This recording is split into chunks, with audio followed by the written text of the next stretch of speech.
Happy FriYAY. We are live. We are rocking. We have a lot of friends in the house today. Trevor, my friend, welcome and good to have you. Thank you for texting me again. Again, I never know. It's like Trevor is always the live wire because he's on the West Coast and they're like an hour behind me. So well, and plus I'm always at work too, so I always have you on while I'm at work. So that's why it's just like, wait, the guy can comment, but he can't be on. I'm like, well, I'm moving cylinders. It's I could have you in my pocket and listen to you in my earbuds. So now it's nice to actually hang out for a minute because I took the day off. Sure, cool. Glad you're here. And Chris Mann, what's going on in the world of Wales? It's thunderstorms. It's terrible. I don't know if it's a tornado coming over from America at the moment, but we are getting absolutely battered. So, yeah. I have nothing to do with that. Sorry. It's probably just fake news. Apparently, everything is fake news nowadays. Yeah, I don't know who the hell to believe anymore. I don't know how long this live stream will be. It could be really long, it could be really short. But the topic of the hour is kind of record store day stuff, Rocktober stuff. What's going on with looking over the record store day list that came out yesterday for Black Friday, thoughts on that. And then I pulled a bunch of records from previous record store days and Rocktobers to share and we can talk about. So, while we're getting here, we got A's for Alice. Steve, interesting fact, the U.S. gets 75% of the world's tornadoes. Yeah, you can keep them, Steve. We're not interested in the UK, mate. It's raining all year round. We don't need wind on top of it. I accidentally read that as 75% of the world's tomatoes, but so did I. Took the glasses down and went, "Oh, tornadoes." I thought Steve was going to spout off some useless fact. Thank you for that tomato update. Just kidding. All right, thank you, Steve, for that. Tim, who is this? Tim Henry of Music Life. Hey, Tim. Hey, Tim. Good to see you all. All right. Wow, we're getting some viewers. Who knew? So I'm going to try and share my screen. I don't know how this works when you're actually doing a freaking live stream rather than participating in it. Probably means that I can only see what's on my screen and not anything else, but we'll figure it out. Okay, are you ready? Let's go. Let's bring it. All right. Can you see this? I can see that. I'm going to see if I can make it bigger, but I don't think I can. Let's see. That's fine. Hey, you're good. Because everyone else is going to see this, full screen. Can you see it, Richard? That's the main thing. Well, barely. That's half my problem. Yeah, it's that micro font. I mean, I can toggle over and it doesn't kick me out. I want to see if I can make this bigger, though. So let's see if I could zoom. Is that zooming? There you go. Okay. All right. Much better. Make it where I don't see the comments, so I'll make mine. Yeah, that's fine. Do that. I'll check the comments, guys. I'll just ignore Steve's last comment there. Working as a team. Yeah. Tag team. It's a triple threat tonight. Yes. Okay. The hardest thing is I can't see you guys, so hearing, I'm relying on my speaker, which is going to be really fun. So Chris and I will just talk in sign language behind your back, and yes. Perfect. So, yeah, you're probably saying like swear words and shit. So yep. Who knows? All right. Now, I remember looking through this yesterday that like the entire first page, I am intrigued by this Alice Cooper thing.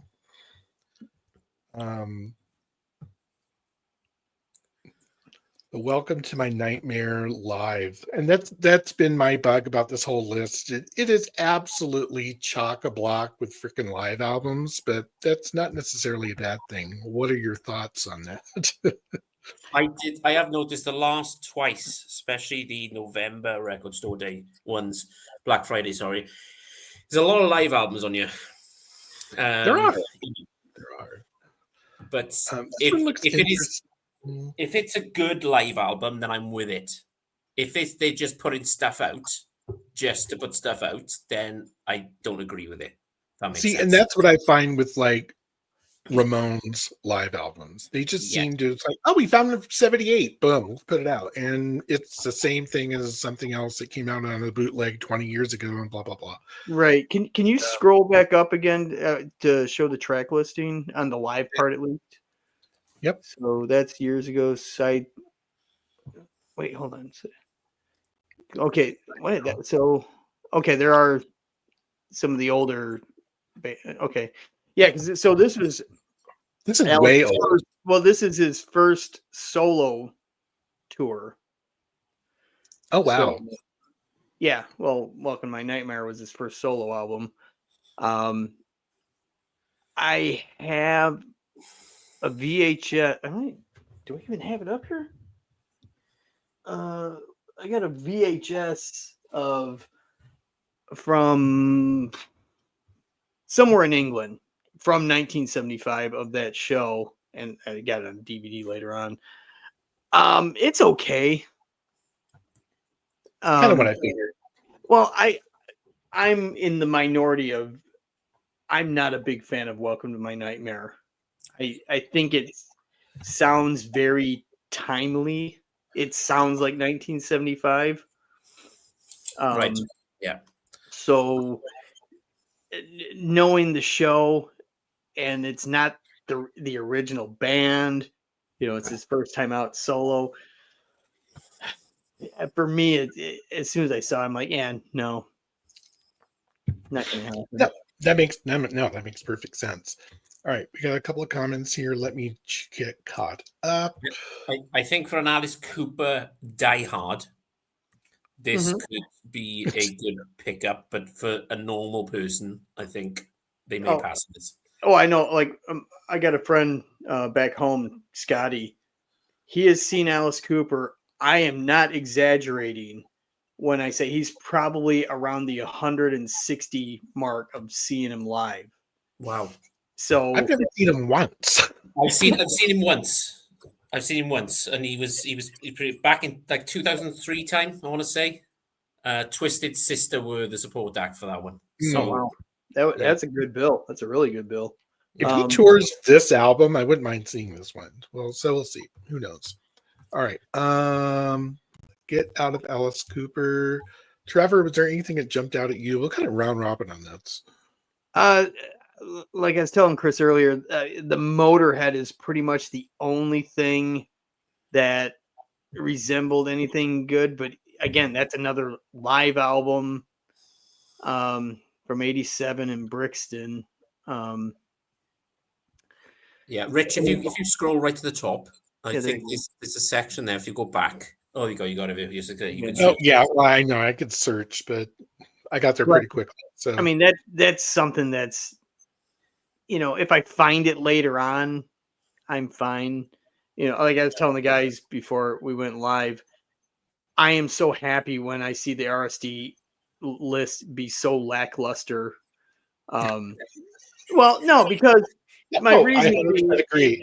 Well, it's the holidays, and I don't want to buy stuff for myself. Sure you do. For me, it's selfish, and I'm sure as hell not going to ask my wife, "Hey, can you get up at 4 a.m. and stand in line to get this one record that may or may not be there?" And cost more than the national debt. Yeah. So, as she promptly tells me to go myself. Well, and the Motorhead's only one album, which is kind of sucky. Oh, yeah. So that's probably a truncated show. I was telling Trevor before we went live. So Rich knows this. I do a YouTube channel for my local record store in Tempe. So I go in the night before and I help him put stuff out and section it off. And then he kind of goes, "What do you need?" Yeah. Put it on site. I can't buy it the day before, but I have to buy it on the day, which is fair enough. But what I do is I do the video, so I capture everybody doing their record store day, and at the end of the day, then I buy the records that I want. So, okay, the one on that page that you're on that may seem out of my wheelhouse. Richard, you've seen me post the album that it actually came from, that 7-inch of Olivia Newton-John, the Xanadu 7-inch, Xanadu. but it's live Is and that- then remixed. Hang on. It's on that page. It's on that page. I didn't see it. Yeah. Xanadu. It's under the ends. There it is. Found it. Oh, yeah. The search engine is really helpful on this. There we Yes, go. it is. Guess I who don't- used the original symbol of this? I did. So I don't like the logo. No, I don't like it either. No. So the I original wonder was much way cooler.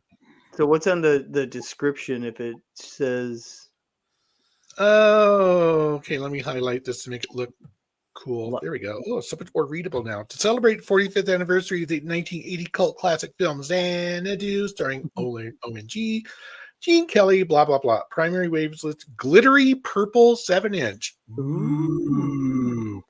Live version of Xanadu side A and a brand new remix on side B. huh? Okay. Then. So yeah, deep wave remix, whatever the hell that means. Yeah, but it's weird. It says live deep wave. I mean, like remixing a live track, or is it live? You know, And it says live, yes. Oh, that's weird. Okay. Whatever floats your boat, Trevor, go for it. Well, again, that's one of those that, like, if I happen to find it, months later, Right.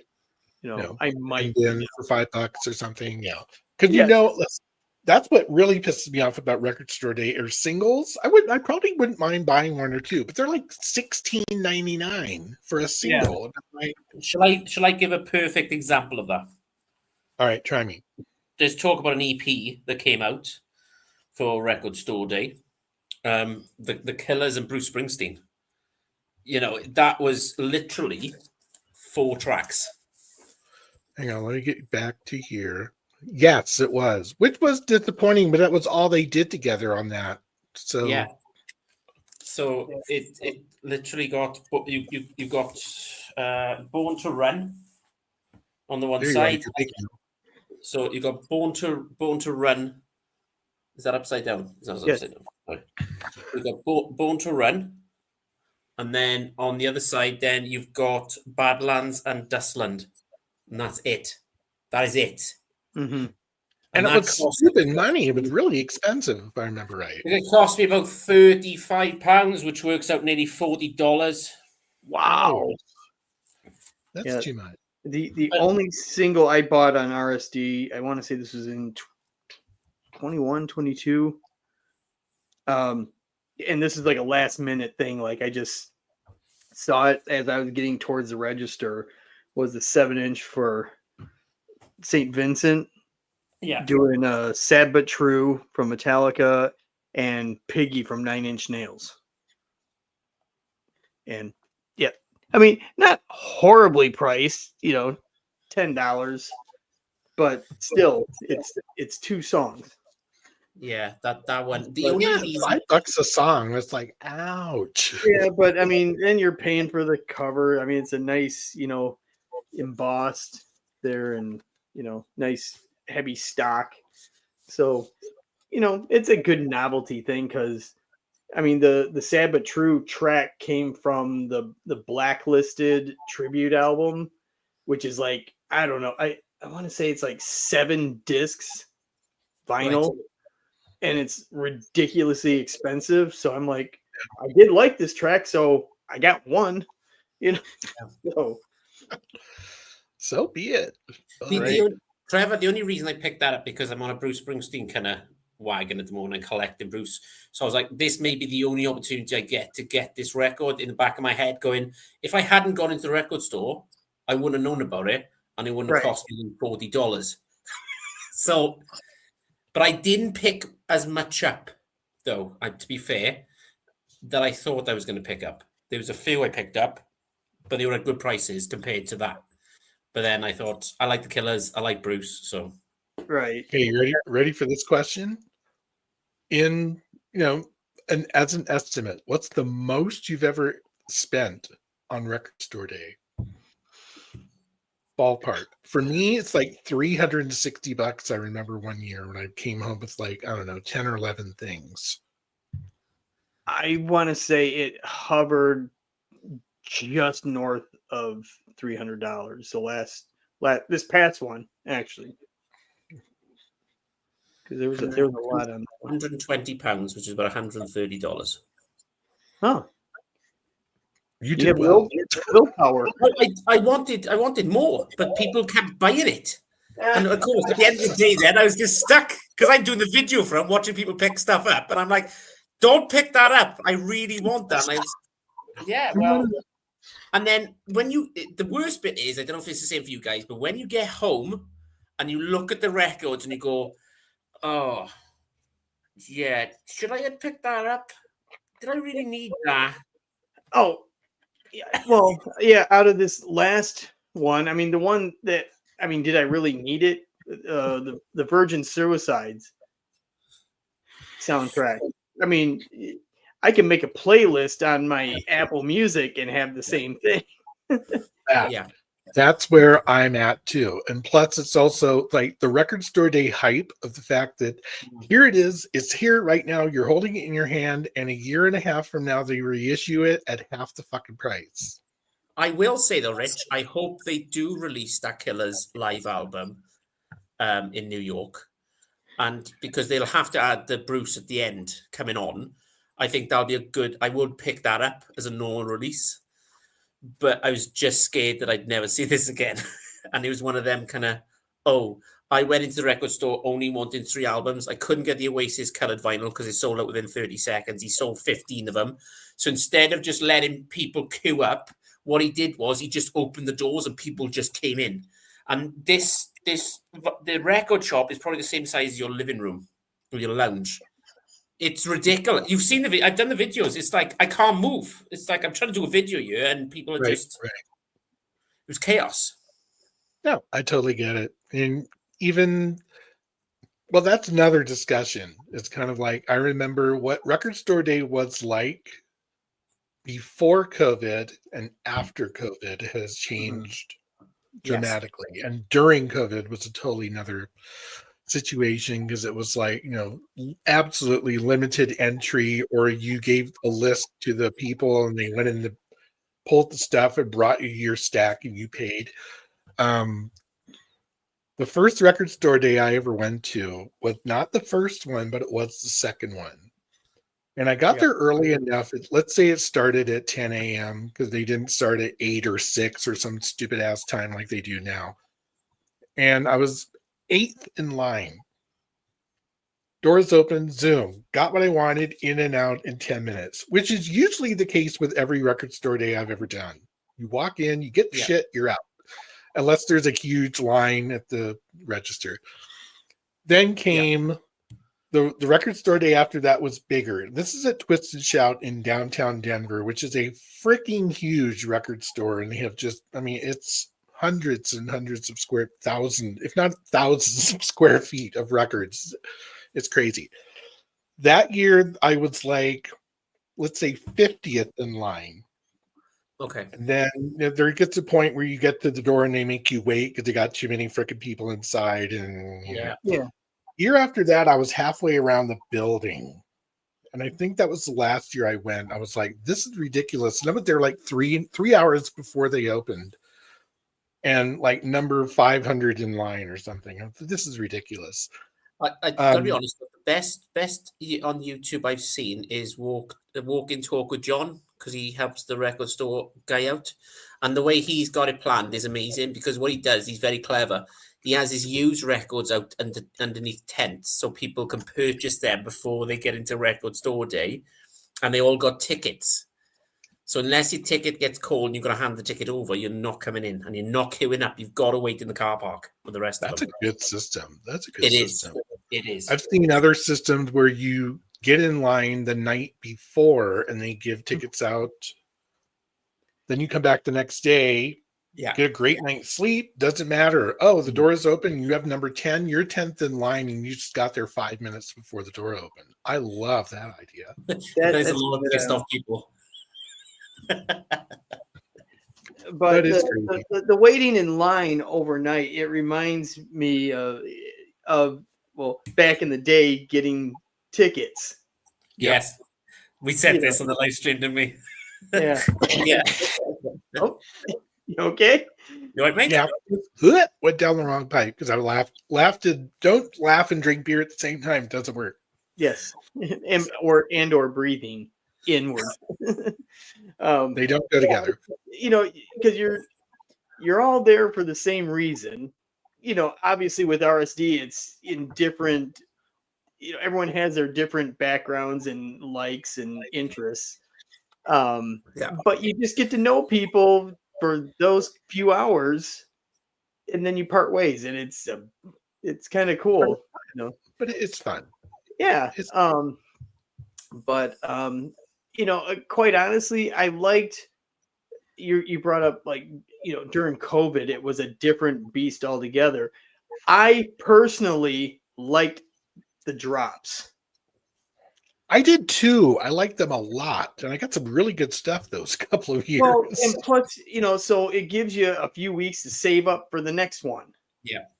So you're not like, oh my God, I need to, you know, just in case, bring or make sure I have like $400 available to me. Yeah. Right. I mean, even one of those drops, I want to say it was 21 or 22. The one that had the DGs. Oh, yeah. Yeah. Well, I got actually my wife came along, you know, several hours afterwards, because a friend of mine wanted a copy. I'm like, I'm already buying one. I can't grab two. So my wife said, bring a chair with you. I'll come about 4. I was there I got there 8:00 the night before. Right. So, at 8:00, and I was still 5th in line. But anyway, that one, even in a drop, I still like spent like $250 that day because there was just so much great stuff. Yeah, But and it was crazy. I like the drops, and I like what they dropped. Some of those were some of the best curated lists they've ever done. yeah, well, that St. Vincent, that was from that same one. It was a great day, or a great summer, you know. But Trevor, can I just ask a quick question? Just Sure. on record store, because I only done the first ever record store day done was Black Friday last year, because the first one I've ever been able to be off work to do it. Do you kind of like meet up, like, do you see the same people in line, and like you think, oh, I remember seeing you last year? And no, because I kind of flip flop between 2 different stores. Okay, yeah. It depends on the list. If I know there's going to be a lot of stuff that I want, I go to the big name store here in Tacoma. If it's going to be smaller, then I go to my super local one and support them. That's what I do. Go there more, and plus I didn't go in or ahead of time and say, hey, can I request this? But so I went to the big store this last time and got some stuff, or some stuff. I got a lot of stuff this last time, but hey, I hate to cut it short. I do got to meet up with my buddies in Tacoma. It's great hanging out with you guys. So the next couple weeks, I will be off Fridays. I took every Friday off almost this month. Sweet. I got to take vacation days. I got to use them before the end of the year. And I'm like, well, I don't want to use them on live streams. Well, and be very annoying with my wife will be in the next room and she'll be like, will you just shut the hell up? Or maybe she'll put on her AirPod Max, and because she can't hear anything when she puts those things on. Yeah. Just hand them to her. Put these in. No. She's got those, the AirPod Max, the over the ear one. Oh, yeah. Those are the best noise canceling things I've ever tried out. Does it work? Does it work with when I know sometimes with Liz, she nags a lot. So if I put them on, I won't be able to hear her nagging me all the time. Yeah. Yeah, but then when you hear, you'll feel the behind your head. There's a list when you get off the AirPods Max. I've got a list for you now. Yeah. So, guys, it's great seeing you, and Cheers, have a great weekend, and we'll talk to you soon. Cheers, mate. All right, Thanks. take care. Thanks for stopping in. Bye-bye. Yeah, thank you. Bye. Bye. Simon, it's a question for you. How much was that? What's the story, Morning Glory? With shipping, it was about 45 quid. So about $50. So I ordered that. I can't even remember what that was priced at. It was priced stupid money. The record store day version was, I believe, it was extortionately expensive. So what's the story, Morning Glory, is the one I received today. So it's not the Black Friday. The Black Friday time flies. It was priced at £90 and I got it for 45. So deal. Nice one. Okay, where were we? We did talk about what you had seen on this record store day list. Mate, slightly different to everybody else. Let's be honest. Let me pull this up. Let me get back over here. All right, what were you looking at? So, something completely... Well, I was looking at the band, Jericho. That was... Because I've started collecting the band now. So I was looking at the band Jericho. I sent a message to Rob from Northern Revolutions. He was like, yeah, you need to pick this up because it's really hard to find on vinyl at the moment. That's it. The top one, Jericho. Oh, that. Hello. Yeah, there you go. I'm looking at something else. Sorry. I was thinking, is that on the let's not even go where the UK list is probably different than ours, and that sucks in and of itself. All right. What's this all about? So I think this was kind of what Rob described to me as. This was the band getting back together after they kind of split up for a bit and they came back. So yeah, that's going to be, I know. That's not good right there. Yeah. Ouch. That's going to be hard. Yeah, that's going to be tricky. I'm going to show one later that was a limited edition of 150, and I got one. I don't know if I'll be able to get this, to be honest. Worth trying. I had not heard about this. Single. Comeback. It's the top comeback. It's the comeback in the description. It says is a comeback. Here we are. The band's comeback and reunion album. Yeah, I thought it was. So cool. Yeah. Without Robbie Robertson. Yeah. Cool. So was that the only thing you were looking at? No, there was others as well. So obviously I've started collecting the band. This is Cahoots. And then you've got the album, the band. So I'm just adding to the collection as I go along at this point. The other thing that I was looking at was, I don't know if it's on your list, it might not be, was James Bay, Chaos and Calm. It's on like a marble splattered red and black vinyl. It is here. It is here.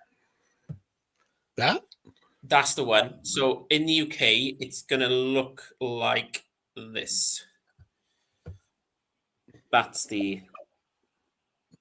Similar. Oh, the vinyl? Yeah. Oh, that's cool. It's that album. But that was the one of them that I was looking at to kind of pick up. Because it is a good album. So you got some good hits on there. You got Let It Go, Pull Back the River, I don't even have any idea who this guy is. No. Okay. So about 10 years ago, he was quite big. 10, 11 years ago, maybe. So yeah, it's kind of poppy kind of music, and not like full on pop, but he plays the guitar. Right. He plays the guitar, and he's into like his pop. Well, I would say full on pop music, but kind of It's hard to describe this kind of artist. You know what? That's my biggest problem on doing videos. What does it sound like? It sounds like this part. It sounds like this band. Yeah. If I just have a quick look on James Bay. This is the one that I really would like to find, but I have reservations about it. And it's the Van Halen live at Wembley. Yes, thought you might. And my reasoning behind that is this is the Balance tour. It was the last, cohesive Van Halen tour before they broke up, and then I went to the reunion tour, which was an absolute shit show, but that's another story. Yeah. 6,000 of these is the Balance tour from 1995, and there are exactly 2 songs from the Balance album on this. Seventh Seal and Feeling, and that's it. And the rest of this is other Van Halen stuff. 8 songs on one album. I'm like, Yeah. it seems really kind of. They did a bad. good one. They did a good one last year for Record Store Day. Was it live in Texas? They done the live Yes, in Texas one last year. I think I got that one, and yeah.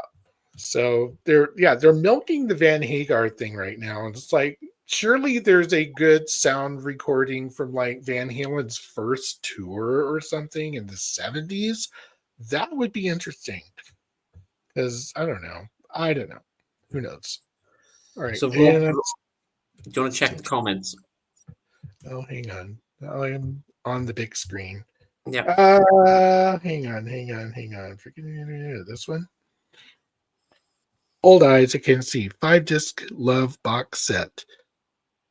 Rob, I looked at that too, and I was tempted, and I'm just kind of going, yeah. And you have it at 129 pounds, which is about 140, down 145 here.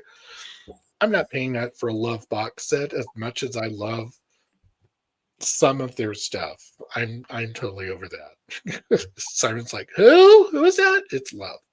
Love is well, let me pull it up. I think it's here. Hang on. Doop. Are you familiar with this, Chris? No. Okay. It is God. Getting old sucks. There it is. Oh, and let me tell you, like every year past about, I noticed my metabolism was slowing down in my 30s. By the time I hit 50, it was like, is there a point where your metabolism goes backwards? I don't know. Yeah, this is, and I can't imagine half of these albums have been in print for years. But there's a couple of these I know of. I own one Love album, and I couldn't even tell you the title of it. It's been so long. Celebrating 60 years of Elektra's first rock band, Love, featuring their first 4 Elektra albums with a groundbreaking self-titled debut, that one. Experimental jams, I cannot talk today. Experimental jams of De Capo, which includes a 19-minute song. That's crazy. Forever, the classic Forever Changes Tunes, and The Edge of For Sale. There you go. But yeah, $150. Yeah, I'm not hell bent on that one. But good point. Whoa, Record Store Day just got really big. Whoa. I'm not advertising Record Store Day. Screw that. All right, go back.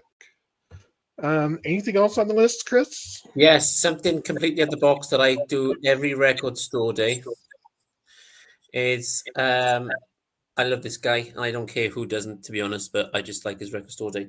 So I picked up the last Record Store Day. He released an album with Travis Barker from Blink-182, and it is Post Malone. And he's releasing, it's called Long Bed. Post Malone, where are you? There it is. Hello. Long Bed. Yeah, saw this. I'm not a big Post Malone person. I respect Post Malone as an artist. The music, it's just not for me. What is it? Have they showed any tracks on this yet? Because I haven't. I just had a quick look through. There you go.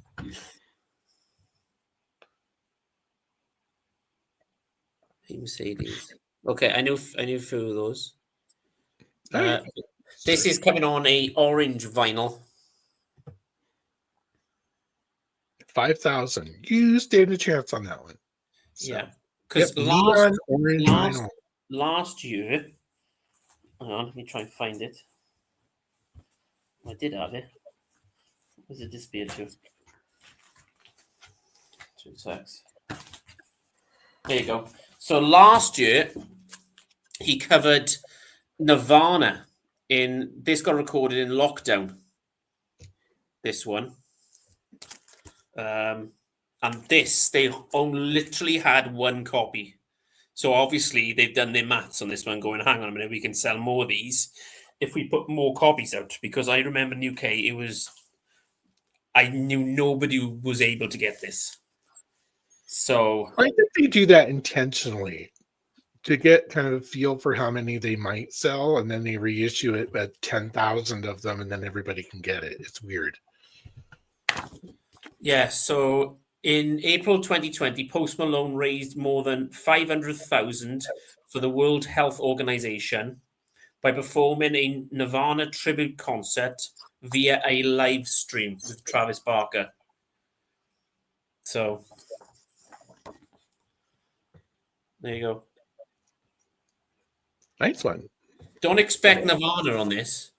He's not going to sound like Nirvana, right? But I want it to sound like Nirvana. You want Nirvana? Go and fucking buy your Nirvana. But he was on a cool yellow press. So, all right, Randy Weaver, rather. Dead at Honky Tonk. Okay. And did you listen to it? What did you think? I don't even know. Rob Walker talked about this one. Gang of Four shrink wrap, $31.99. Just things of interest. I saw that Gang of Four. I like Gang of Four. Don't love Gang of Four, but they're just one of those bands that kind of is in and out of my wheelhouse at the same time. Certain albums by them I really like. Others I'm like, yeah, I can live without. All right, let me. I can't even think. I still can't think of there were two more live albums. One was the one from the lead singer of the National, I can't say, Mike Berninger. And that looks good because I think it was a tour where he did his solo stuff, which I don't have any of, and I might look into that one. The other live one, I'm still racking my head. It was Van Halen. That one.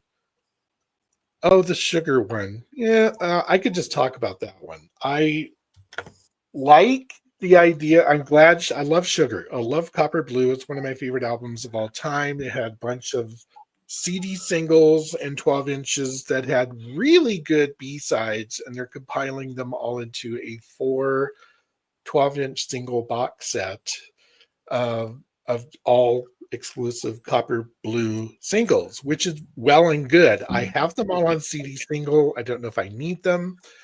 And my other thought is, could you have not put this on a 2-album set and charged me less than half of what I know that box set is going to cost me? It's going to be like, $60. I'm like, I'm paying that. So there's that. Oh, he's asking about Post Malone. Chris, have you listened to that? Like I said, okay, yes, I have listened to it a few times. Don't expect Nirvana on this, okay? You've got Travis Barker on the drums, he's an epic drummer. I will say this, okay? It sounds a bit like Post Malone is screaming in some of the tracks, and I don't know if that's the audio or his voice. I'm trying to be nice here, Richard. I love Post Malone. This is why I picked this up. It's taken a couple of listens, but yes. But I do like it. So there you go. I hope I answered your question. Fair enough. Rob Walker, just looked at the list for the first time and I'll pass. There's plenty of reissues coming nearly every week that I'm more interested in. 100% agree. Familiar to Millions, by Oasis, for instance. So it's all of that stuff. And this is the one RSD that I'm happy they're not doing like a limited run of some Taylor Swift thing that just pollutes the line of people waiting. That the first 5 people in the door get whatever Taylor Swift thing shows up, and everybody else has been waiting for 2.5 hours doesn't get it, and you're back there waiting for that one album that is not Taylor Swift, and you can't get in the freaking door. So I wish there was like another way of doing this where there's a Taylor Swift release day, and then there's Record Store Day. And I understand. or why don't put in artists like her on Record Store Day because I it just understand why it happens because it's Record Store Day, Sure. and I think the other thing is, well, if there's a father and daughter or father and son, they want the Taylor Swift.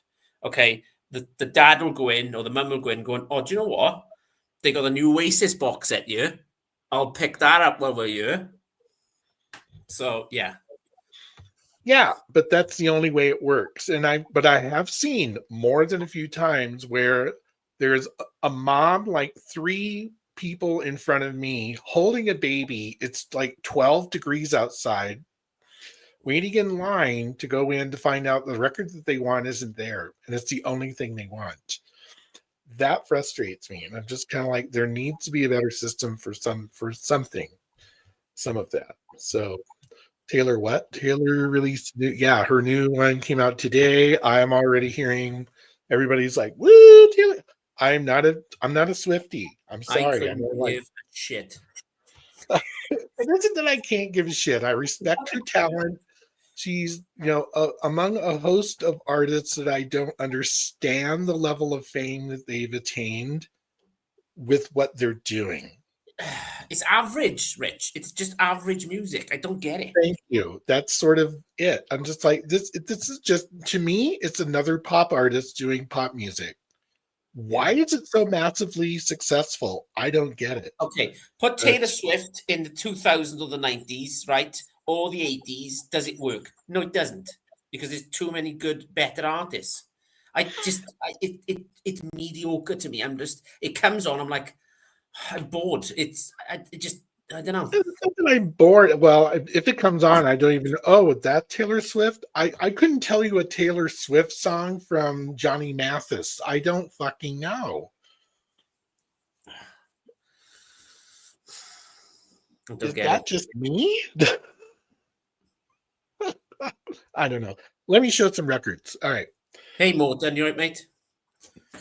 Yep, glad to see you, Mr. Morton. I have some nifty little Record Store Day things that I picked up over the years, and some of which I am absolutely chuffed over, and others that I'm like, not why did I buy that? I didn't pull anything where it's like, why did I buy that? But I'm people know that I'm a shoegaze fan by you? long mile. No Me way. like shoegaze? No. Loop were one of my favorite shoegaze bands in the 90s. I think they were late 80s, early 90s. This one is called Wolf Flow, and it's one of the albums I've wanted forever to get reissued on vinyl. I had it on CD. It's fantastic. Walked into Twist and Shout the year this came out. This is Record Store Day 2017, so this is a while back. Walked in, and I asked him up front, did you get UK import Record Store Day records? And say, yeah, we got a few. Right. This was one of them, and I was like, and what's the price tag on this? $32.99, and that was 8 years ago. I was going to say that's 2017, so that's kind of expensive for that time. Yes, that was pricey but I was like, I don't care. This is one of the ones I absolutely wanted. To this day, this is one of my most played Record Store Day records, just because I love it so much. It is so good. It's very shoegazy, double album. I don't even think it's on anything special as far as vinyl color. Oh, it's on blue. Excuse me. That's not bad. I forgot. But things like that I picked up. It's a question to everybody in the comments right now. People will go to Record Store Day, maybe not so much in the comments, but like, do you reckon there are people out there that have just got a cube just for Record Store Day? Hang on. What? I didn't hear your question. Do you think that people just got cubes? People go to Record Store Day every single year, twice a year. Do you reckon they've just got one of their Calyx cubes just with Record Store Day in it, separate to their collection? Do you reckon? Oh, okay. Let me tell you a story about the record store that's like blocks away from my house that I could walk to. There's this older guy. He's older than I am. He was always the first one in line. He sits in a chair in front of the front door of the thing. And I don't care if there's 10 people or 150 people, he will still be in that store when I'm in there and then I'm leaving. This man will come out with a stack of record store day shit like this. You know damn well he's a flipper. Oh yeah. And that pisses me off. But as far as the people who go to collect stuff because it's record store day issues, I would count myself as one of those, but I'm the novelty of it is wearing off after 20-some years. I was in the record shop in Tempe on record store day, and I couldn't get the Oasis colored variant box set, and I went on eBay and they were selling them then. Literally, the shop had just opened at 8 a.m. Yeah, you were saying that. We were not the target audience. This is true. Exactly. Randy. 15 record store day records. That's it?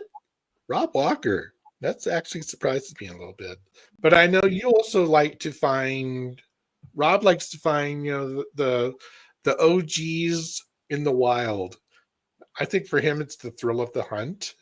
Yes. More than it is for me. Because for me, the thrill of the hunt is very frustrating because finding stuff I like, Rob Walker knows damn well the stuff that I like, I can't find here because they're not selling it. But anyway, I just file record store day records with everything else. That's what I do too. I don't have a separate block. I'm thinking about making a separate block. See, that's why I asked the question. I've been seriously thinking. That's a valid question. I thought you were saying, like, do people go to record store day and somebody's put aside a bunch of shit that they've asked for and they just pick up the block? No, no. In your color, I'm thinking about just doing a cube from record store day.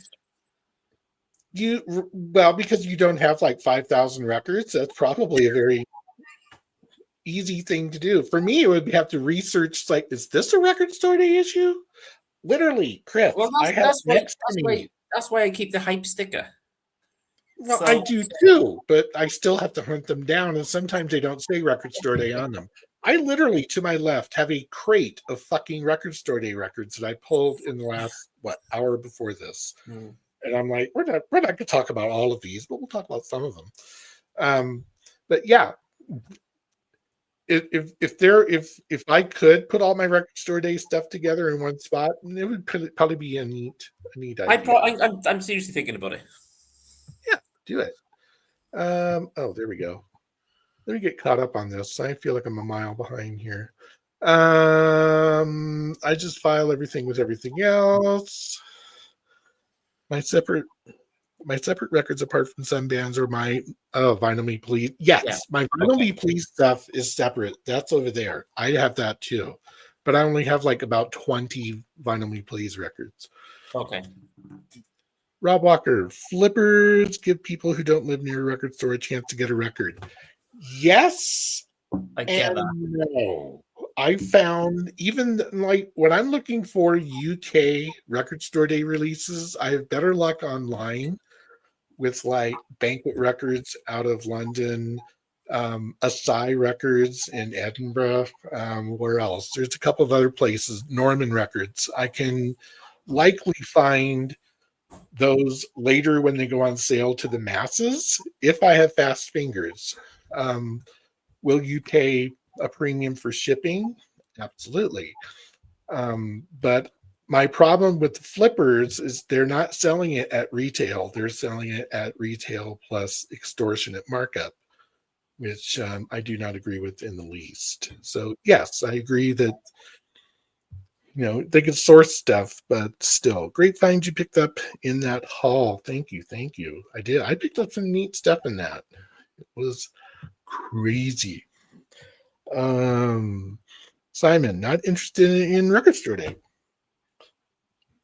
And that's what I find. There are people who are very anti-record store day because of the hype and the extortionate pricing is usually becoming my bigger issue.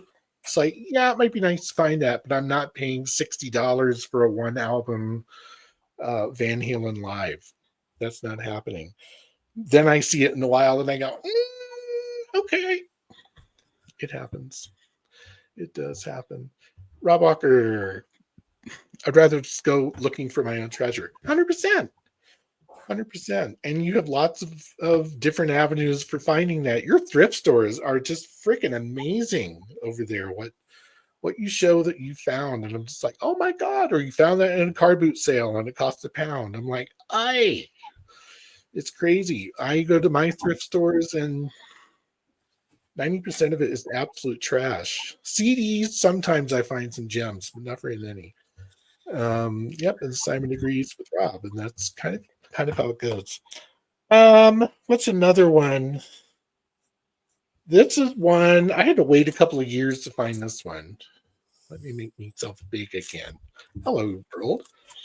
I'm a huge fan of the Twilight Sad. They are a Scottish band, very Cure-like, and they've opened for the Cure many times, and I think they're opening for the Cure again on their next Cure Britain tour, or Ireland, one of those, or both.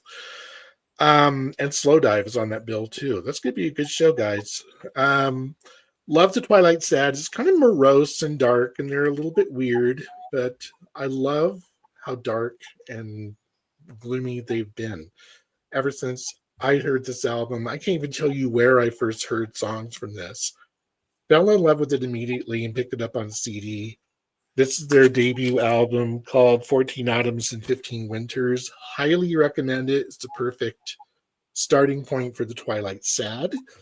The Record Store Day issue, what was special about it?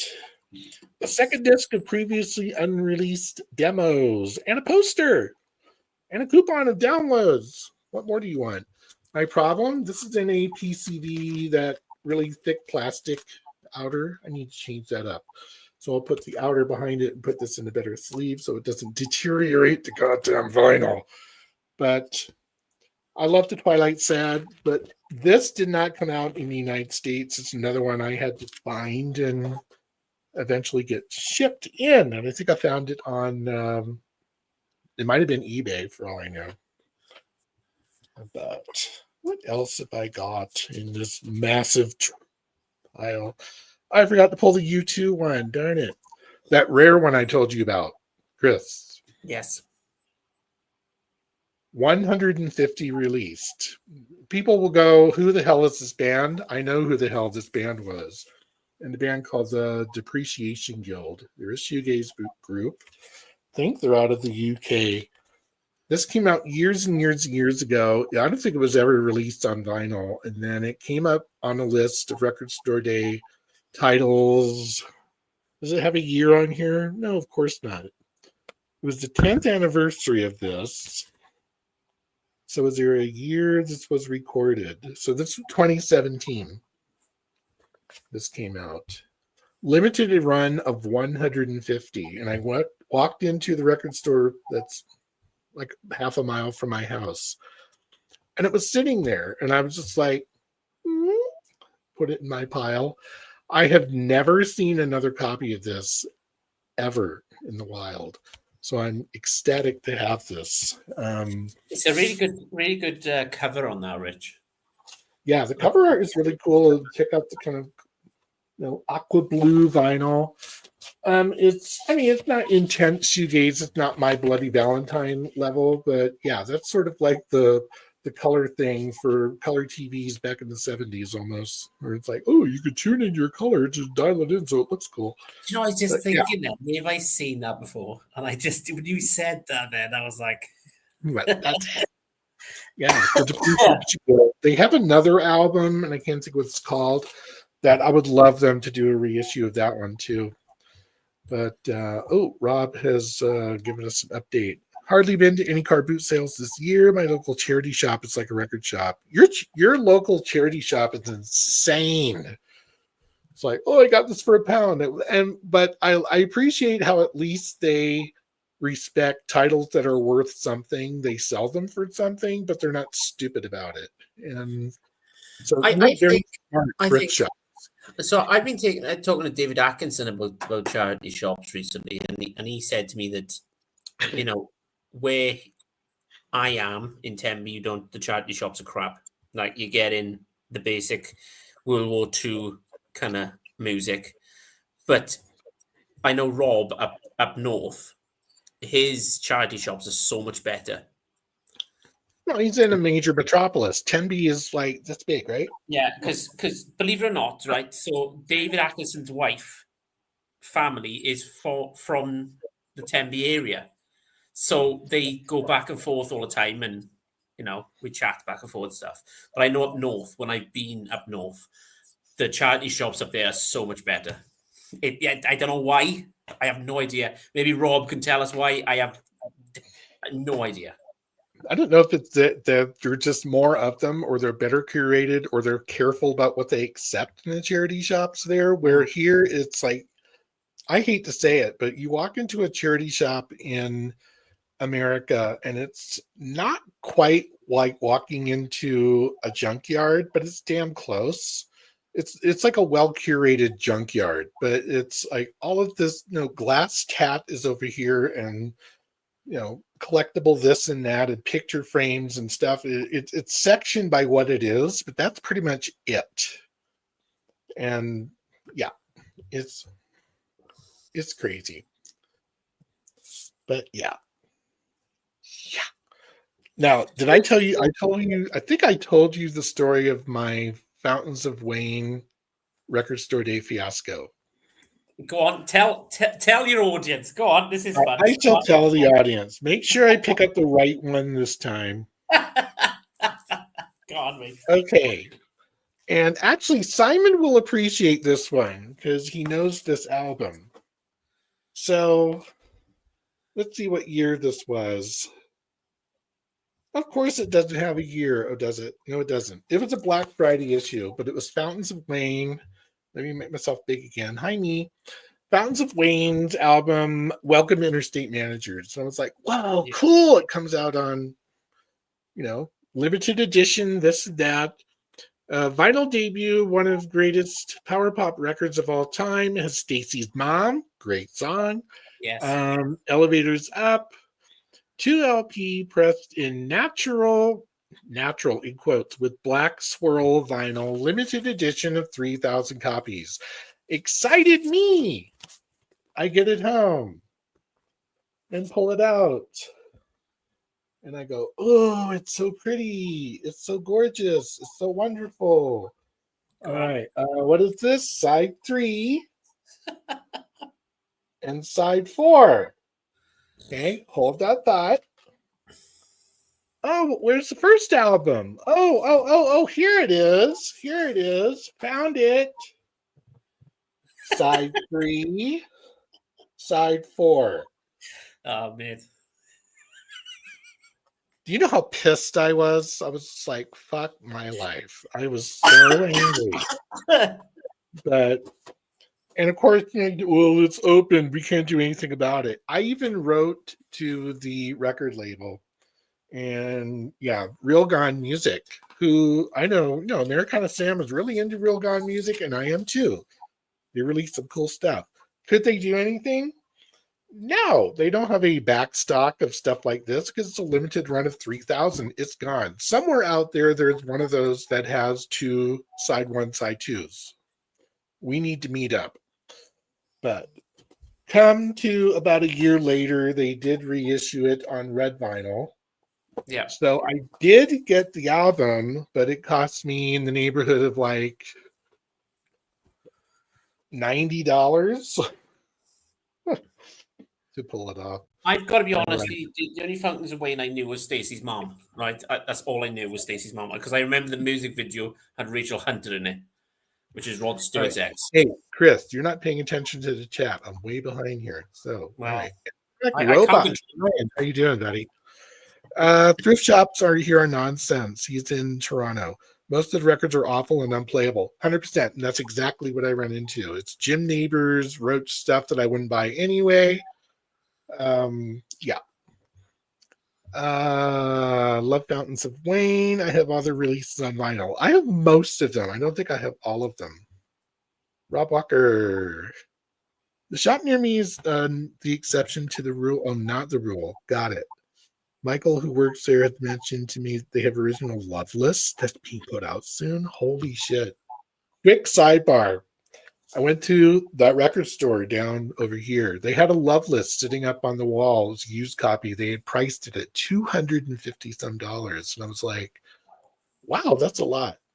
Pulled it down and took a look at it, pulled it out and looked at the vinyl, and the vinyl was red.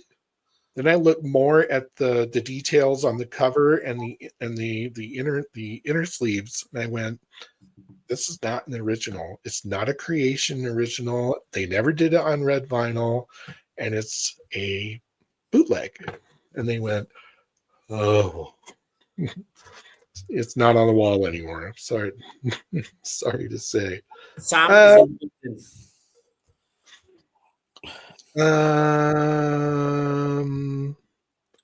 Hackensack, what a great gem on that album. Ooh, I forgot about that one. Good one.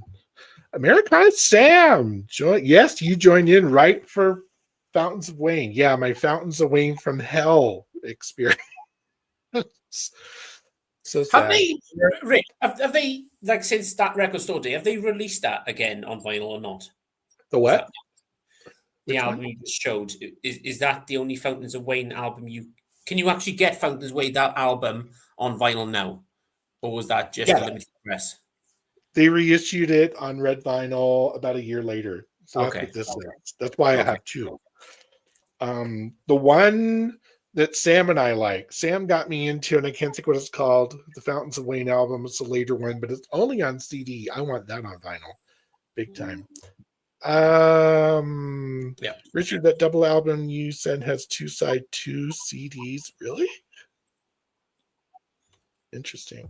Who knew? All right. I'm caught up. What else should I show? You thought you were until more comments come in. Exactly. I'm like, shit. So that vinyl channel Boz. Oh, sorry. Yep, you're right. Yeah. God, I hate that little button where it's buried and you can't see more comments are below. Oy. I gotta take my glasses off again. It wasn't the wrong labels. I got my Bull Moose their exclusive version. Oh, that sucks. That would not be fun. Sky Full of Holes. Yes, I love that. Americana Sam introduced me to Sky Full of Holes, which is an album I was not familiar with Fountains of Wayne, and I picked it up and I immediately fell in love with it. That would be a fantastic record store day reissue, or a Real Gone Music reissue. Just reissue it. You want it on vinyl. The first album. I have the first album, and I bought a reissue of that. I know it's a reissue.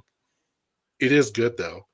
Radiation Vibe. Love that song. That was a song that hooked me on Fountains of Wayne. Traffic and Weather is out too. I think I've seen it on vinyl. I think that came out on a record store day too, and I missed out on that one. I'm not going to say it's not my favorite album, but I have it on CD and I'm content with it on CD. I don't know. You know how it is. All right, I'm gabbing. Chris, you got anything, Joe? Yeah, I'm just going to quickly sidetrack on this one a minute. I want to thank Sam, actually. So on Rob's live stream, I think 2 weeks ago, he said that to recommend an artist, an album. And it's an artist called Tommy Prine, This Far South. So I bought it on eBay. I sent the message to Sam, and I was like, I fucking love this. It's brilliant. Rich, we discussed this last week. I'm going down the songwriters fucking gateway year, and there's nothing wrong with that. Do it. And for a guy that's getting into songwriters that doesn't like Bob Dylan, I just none of the albums connect with me. So I don't know. Yeah. Right. I will show what I got last Black Friday record store day. Oh, yes. Go. So there's some surprises in here for you. Okay. So look. First one was Jet. This is the B-sides. So, Are You Going to Be My Girl? That kind of stuff. Slightly different. So there's different track listings on this one, but it's an amazing album. It's a bit more raw. If anybody can get the chance to get this, obviously it's going to be hard now because Record Store Day is finished for that. So I've got that's all B-sides though, right? rarities, yeah. So it's all B-sides and rarities. See, so those are albums I like. And I was, Simon just posted that, the Feeder Best of. And the 4LP Feeder Best of is great. I have that too. It is absolutely fantastic. Chris, you would love that. I can't say it's easy to find, but it's findable. Feeder is a band that does a lot of great B-sides. Biffy Clyro. I can imagine that Jet B-sides would be fantastic too. I should have bought it a few years ago, if I'm being honest. So I did have a chance to buy it when it was really down in price, like £25. But yeah. So one that's going to surprise you from the Black Friday last year. Not many people know I've got this, and this is Noah Khan. This is Town Hall Stick Seasons collaborations that he did, which got released for Black Friday last year. So you've got stuff like Dial Drunk with Post Malone, which we know, Call Your Mum. You've got She Calls Me Back with Casey Musgraves. You've got Northern Attitude with Hosier on there. You've got Homesick with Sam Fender. You've got You're Gonna Go Far with Brandy Carlisle. So yeah, I picked this up. Been thinking about getting the album like Stick Seasons, which was everywhere. I'm aware of that. Everywhere. And it probably drove people up the wall on that song at certain points. But I saw it and I was like, do you know what? I couldn't get what I wanted to get. So I'm going to end up picking this up. And it's amazing. And so looking at this album, Richard, what colored vinyl do you reckon this was going to be on? Green. Green. You go with green, you? This may be the first time you're wrong. Oh, damn it. This is on like a see-through brown. Why? Well, I don't know what they were thinking here, to be honest. I don't know. Maybe because he's walking through the woods. Look, he said red. So. Yeah, it's a cool press, you know? It is cool. It looks very, it's sort of like, wavy. It's got that brown, rusty kind of. Yeah, it's like brown marbled vinyl. There you go. That's what I was looking for. So, Simon, I don't remember what I paid for that box set, but it was bloody expensive. I remember it was a lot. It was, I think it was £60, and then I had to pay shipping, so it was pretty close to like $90 when I bought it. Ouch. But total sidebar. Sorry. Oh, is it my turn? Sorry. No, I'm just trying to get this back in 2 seconds. That's what she said. And the highlight from Record Store Day, Black Friday for me, and I'm going to get a lot of stick in the comments of this, it is the greatest hit. It's okay. What is it? When you see it, you'll go, okay, that makes sense. It's the Ramones. You and I have talked about this because that was one of the ones if I would trade in all of my Ramones RSD live stuff that I have for that. So this came on red vinyl. But I listened to this a lot, if I'm being honest. I'd imagine it would be solid. I have all the Ramones on CD, but I don't have a lot of vinyl. So that is neat. That is cool. I bet you're happy it's not a picture disc with that logo on it. That's what I thought, Rich. When I first saw it, I said to the guy in the record shop, I was like, is that a picture disc? Like, nope. Cool. And I Yeah, think I love how there's like 60 songs on that thing because all their songs are like a minute long. I was just about to say, I think we've discussed this. When I said to you, there's so many songs on your Rich, and you're like, mate, it's only on for a minute. Of course, there's so many songs on it. That's cool. It's It's very cool.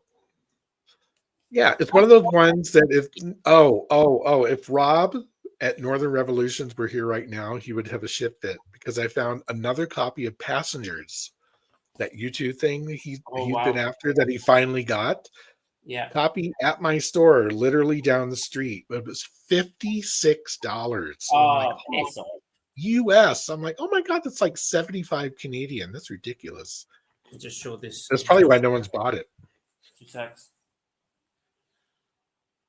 Yep. So I don't know if you can really see this, but it's kind of like that see-through bright red. It's not really showing on the...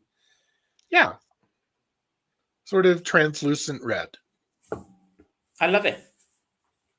If I see one, Rich, I'll pick one up for you, right? But it came out on this side of the pond too. It's just finding one because it was one of those. Whoops! Hang on a minute. Hit the wrong button. It's one of those ones that, yeah, it just haven't showed up. It's not on my oh my God, I must have this list, but that would be really neat, and I would gladly get rid of all of my live Ramones that I never listened to because that I would play. Yeah. Just saying. My big pick from this last record store day would be, despite the extortionate price, the Dada album, which I absolutely love. I said to this about this, I really wanted that album. Like I've always, like I said to you. Yeah, and Steve Carlson and I were in the same store, and we found there were 3 copies left. He grabbed one, I grabbed one. It was overpriced, but I don't think either of us cared because it had been, from the word go, this was a real hard one to find. And it is on absolutely beautiful kind of purple marbled vinyl. And it does sound stunning. It gave me kind of a new respect for Dada, and I can't think one of their guitarist names, but he does. They toured. They actually came here, and I missed it. But oh well. Is that the guy who does videos with Mazzy that's in the band? Yeah, Joey. What's his name? Yeah. I can't think of what his last name is. And I'm friends with him on Facebook and all that good stuff. Yeah, that guy. I think one of those 3. Yeah. But great album. Literally, I picked this up on CD years and years and years ago for like, let's say $2. This was over 50, but I really wanted it. So it was one of those situations where, you know what? I don't care what the price is. It's there, and I can get it now, and I don't have to hunt for it for the next 5 years. Yeah. So I went with that one. But that was my big one for Record Store Day. I'm hoping down the line they'll bring out one. Yeah. I'll put this over there. Then the other one that was, maybe it wasn't from that one. I used to find one of my rarer ones. My problem with showing records sometimes is that the only person who would really care about the record is me. I know Rob goes through that. It's like, no one cares about Blue Rodeo, but I'm going to show this anyway. That's how I feel about some of the bands I show. So groups like this, if I can find it, I just passed it. There it is. Do you know who Frightened Rabbit are? I've heard the name. Okay.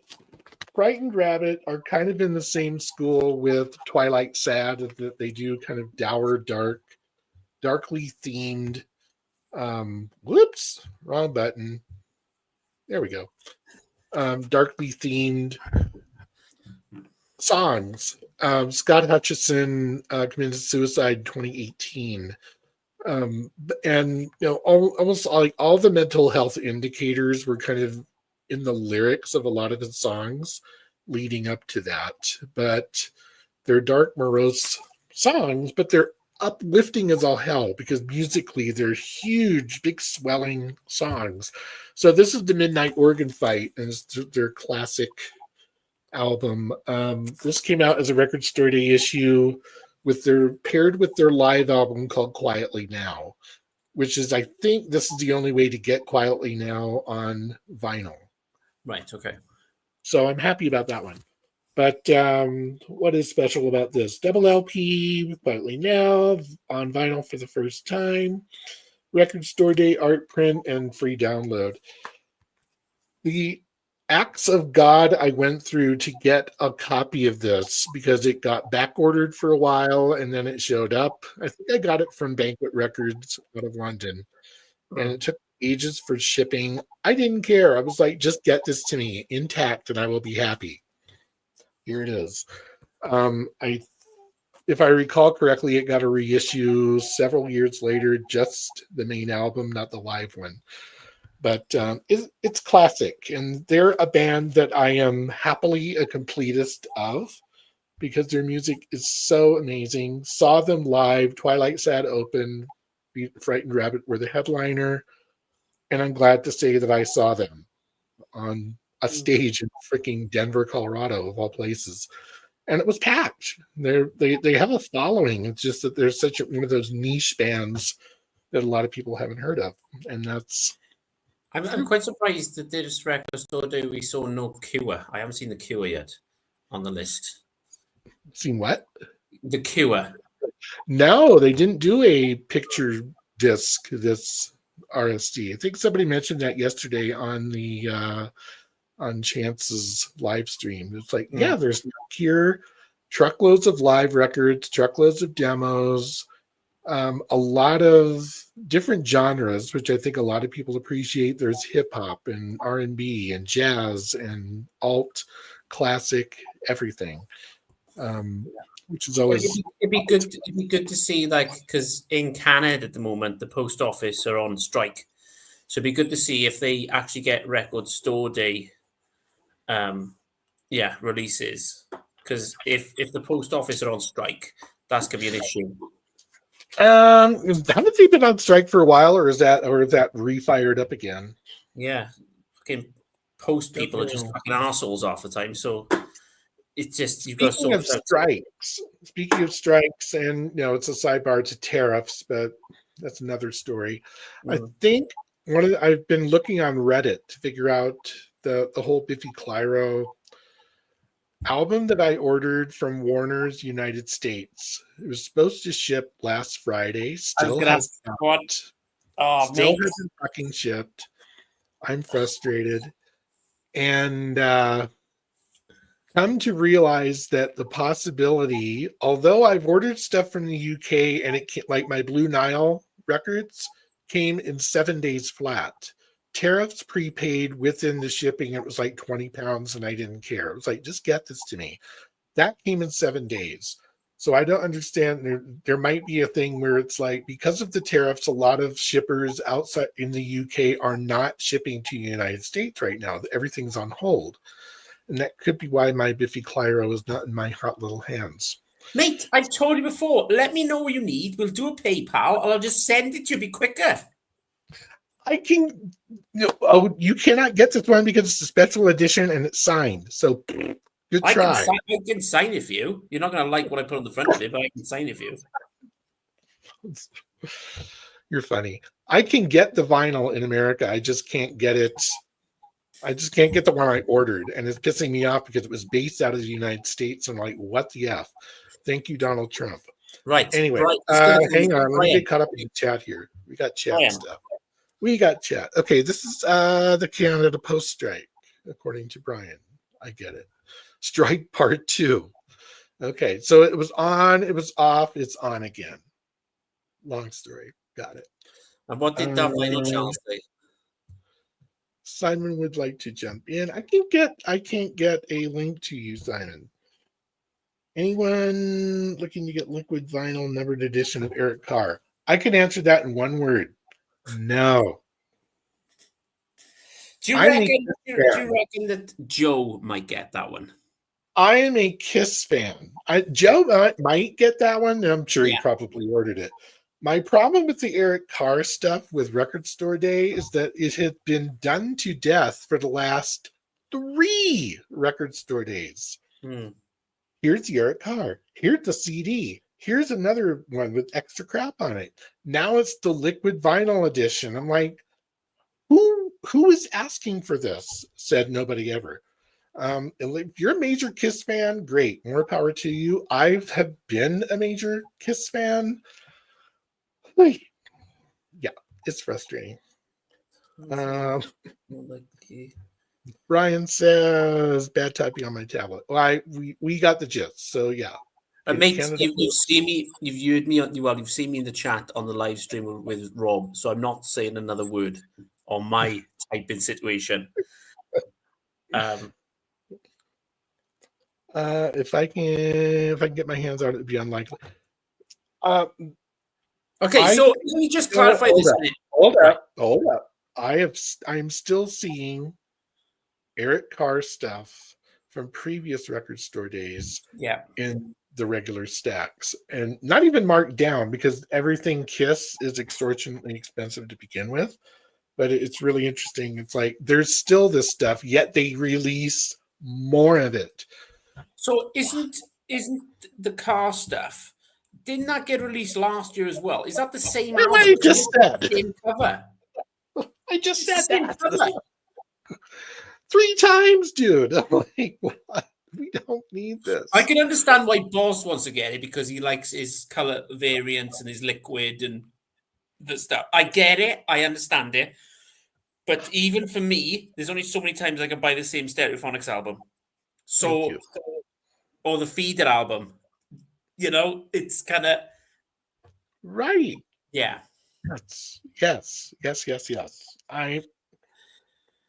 That therein lies where I'm happy I have the record collection I have, so that when some of these reissues come on, I'm just like, I have the original. I don't need this. Okay. So when the Eric Carr stuff started coming out, it was like, oh, that would be interesting to add to my Kiss solo stuff. Have the Eric Carr album. I never bought it. Reason being, I streamed it. I didn't like it. This won't surprise you in the slightest. The only Kiss album I got is Best of. Yes. But I grew up with that stuff. I mean, I was into Kiss when I was 13. So, I mean, I went from Elvis to Kiss. Go figure. I missed the Beatles completely. You know what? For me, the Beatles were interesting.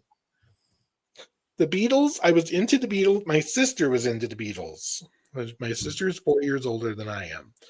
So when she was about 14, 15, I was 9 or 10. And she was into the Beatles. I remember she had Sgt. Pepper, and I thought, wow, this is pretty good. And then she bought Wings, Venus and Mars, Band on the Run, stuff like that. But my sister wasn't invested in music the way I have always been invested in music. Yeah. And years later, I found out she just kind of like purged all those records in a garage sale. And it's like, and you didn't think that your brother who collects freaking records would like first crack on those. But yeah. Oh, Joe's on you. Hello, indeed. mate. Hey, Joe. We were talking about you. Who is this Kiss you speak of? We're talking about the fiasco that is Eric Carr repeated record store day issues, reissues, reissues. Why do we need a liquid vinyl reissue of the reissue that was reissued? The ones I don't get, Rich, I'm not a big fan of these. True, I'm not a big fan of this picture disc situation going on. I've had so many bad, like I told you, remember the Offspring greatest hits I had? And it was more like fucking waves of C. Every time you play it, it was literally like this. Well, that's bad pressing. That's not because of the picture disc. It's just bad pressing. Full stop. Just saying. These Cure picture discs actually sound okay. Do they? That surprised me. The one I wanted was the one that I got, is the Cure acoustic hits. This is really good. Acoustic versions of their biggest songs. What's on here? Boys Don't Cry, A Forest, which is amazing. Let's Go to Bed, The Walk, The Love Cats, In Between Days acoustic actually works. I didn't think it would, but it does. Close to Me, Why Can't I Be You? Yeah, everything on here. High, I love High. High is one of my Cure karaoke songs if the person has it. Friday I'm in Love. Friday I'm in Love is almost acoustic as it is, but yeah. So Brian's leaving comments. You might want to check that quick before he runs. I see. Yeah. Let's see what's going on here. My sister gave all her records to a neighbor without even thinking about me. Yeah, what is it with our families not getting this? My parents.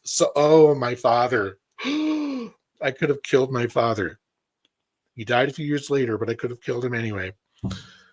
My father had a dual turntable that he bought in Germany in the 70s with a gorgeous Marantz receiver.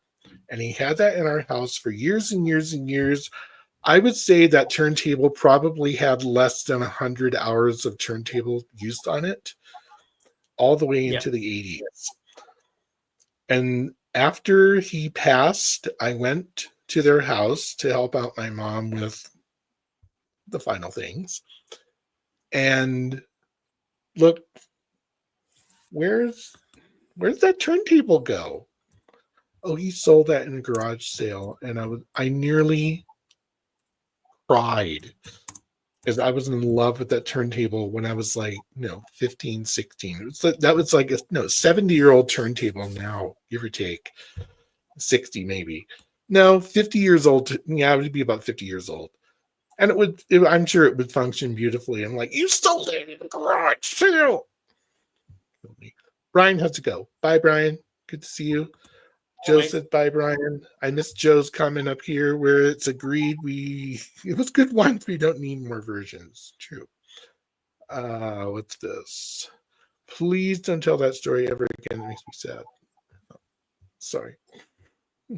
I just think in Britain, Kiss weren't big. They just didn't.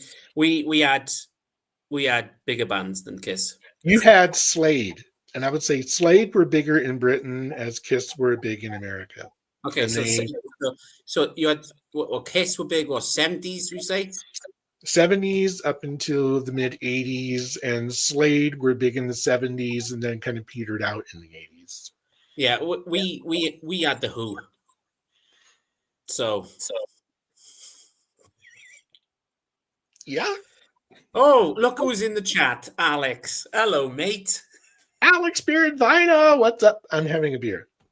I'm having, if you ever get your ass to Colorado, I will take you to Dry Dock, where you will not get amber in a can because they don't can it anymore. But anyway, Chris is drinking Moretti. I love Moretti Dark. I like Moretti Dark. Good beer. I would rather have an Eric Carmen picture disc. 1,000,000%, dude. 100%. 100%. And I hate Eric Carmen. Just kidding. Ink Clam. Oh my God. We're getting crazy in the chat. What is up with Slade and Slade? It's the same band. Slade, YED, is like a best of comp of Slade. And it's a very good album. It was one of the ones that was VCLT to me by members of ranking the obscure. Thank you. I gotta be honest. This comment be over Risa. Joe is on about. I'm drinking Tim Hortons coffee. If that does it, you gotta love it. Him and Rob. Make me laugh. Should I go grab my bags of Tim Hortons coffee and show you? Yeah, you may as well just so freaking good. Yeah, we don't have that in the UK. So can you explain it for people? No, but you have. What do you have? You have a chain that's really good. I can't think what they're called. Costa. Costa Coffee is okay. There's something else. I can't remember. You have Starbucks on every corner, just like we do. So yeah, it was probably Costa Coffee. I like that one too. Good stuff. All right. Oops, nothing to show here. I think. So, I want to ask. So, Rocktober is just around the corner. Duncan is good. Hang on. Can you grab your bag? That might, that might offend the crowd. We won't do that. See, that means Going something. down. No, That means something completely different in the UK. correct. Yes. Okay. All right. Rocktober. Rocktober, go for it. Okay. So last Rocktober, I picked up a greatest hits. Shocker. I know it surprises everybody here, but this is a good one. ZZ Top. That is a good one. And I forgot that came out on Rocktober. This is all I need from ZZ Top. If I'm That's being honest. all most people need. Does it have like their later stuff from Eliminator and all that, or is it older at ZZ Top? So you got Tush, Waiting for the Bus, Jesus Just Left Chicago, Francine, Just Got Paid, Blue Jean Blues, Backdoor Love Affair, Beer Drinkers and Hellraisers, Head It to the X, and La Grande. Okay. Nice this came out. Shark Dressed Man? How rude. I think this came out originally on CD back in the day. 1977, this came out originally. He says you have to have all of the ZZ Top albums. No. 1977, this came out originally. And then it got... Okay, I remember seeing that back. I was going to say that's an older best of. I think there's a newer best of that would have Sharp Dressed Man and all that commercial stuff on it. The thing that surprised me on this one, though, Rich. Okay. Was the color. There we go. What color do you reckon it was? Pink? It can't be pink vinyl. Hello, pink vinyl. Yeah, come on. Pink vinyl, do you reckon, do you? Sure? Blue. Sure? Well done, mate. Oh, it is blue. Okay. I gave you no hints at all then, did I? Not at all. Hang on. The ZZ Top album. Okay, I'm caught up. I can't say I have only one Rocktober album. I think I have several. But this is one that's clearly marked Rocktober, and I'm really glad to have this because it relates to my semi-obsession with Peel Sessions albums. It's a pity we can't have somebody on the live stream who's actually... It's a pity we can't have somebody on the live stream who actually runs a record store. You know, it's that situation. You'd think somebody would want to jump on from a record store. So we'll see. We'll see. We'll see. All right. Wink, wink. Echo and the Bunnymen, Peel Sessions. Love Peel Sessions in general. Usually my gripe about Peel Sessions releases that they only have like 4, maybe 5 songs at the most on them, and they're really expensive. But this was a Rocktober issue of Echo and the Bunnymen, and it is exceptionally good because it is a massive 2-album overview of pretty much everything that they did between 79 and 1983. Killing Moon, Ocean Rain is on here. 7 Seas, I love that song. Heaven Up Here. This is a good one. I don't know what it is about Peel Sessions. I think it's that I just like a slightly different take. He's quirky. He's very quirky. It's quirky, but it's also that it's usually I feel like it's like you were invited to do a Peel session for John frickin' Peel, who to me is like the epitome god of radio indie rock. Mate, and he's even got you've been invited to do this. What? He's even got a stage named after him at Glastonbury. The John Peel stage. It's like for new bands. Yeah.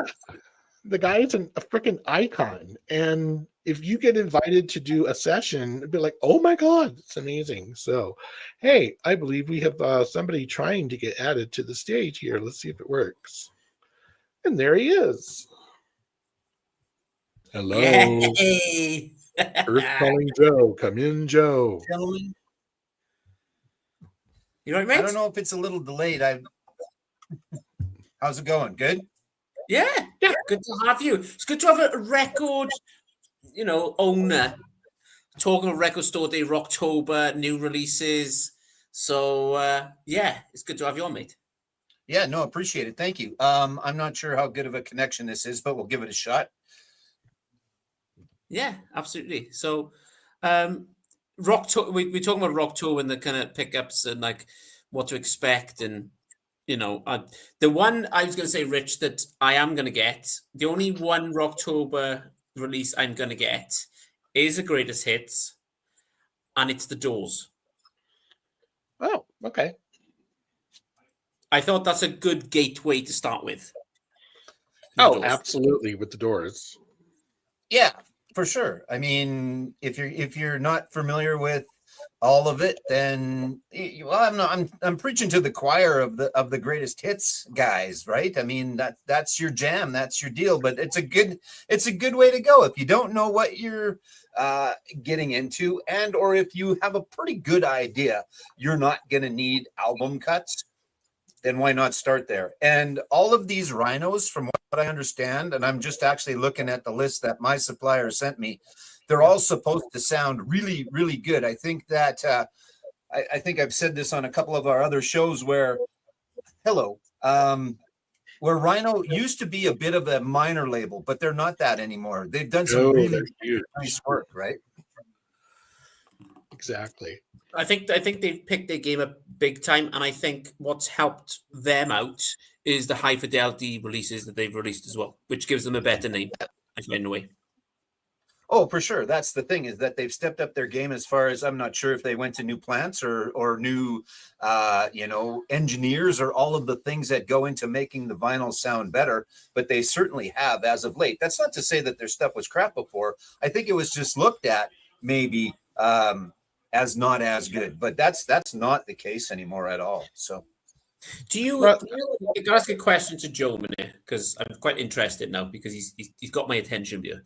So, Joe, when it comes to Rocktober and dealing with kind of Universal and those kind of brands and, retailers, you retail out to the public itself, do you get any inkling what's going to get released before the public actually know? Or is it literally they just send you an email going, do you want this? This is getting released at this point.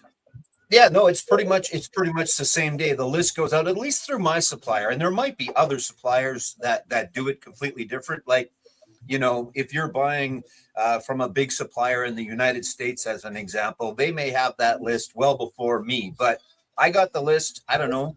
I get one weekly from my supplier. She sends me the independent book, and in this case, the Rocktober list. And then I get the major labels, and then they do some other stuff as well. So, it came out a little bit ago. I think I got it pretty much the same day, or maybe I got it Friday and it came out Monday. But really, we're not that far ahead of anything. So planning wise, sorry, Rich, take over. So planning wise, it doesn't give you much time then. No, it doesn't.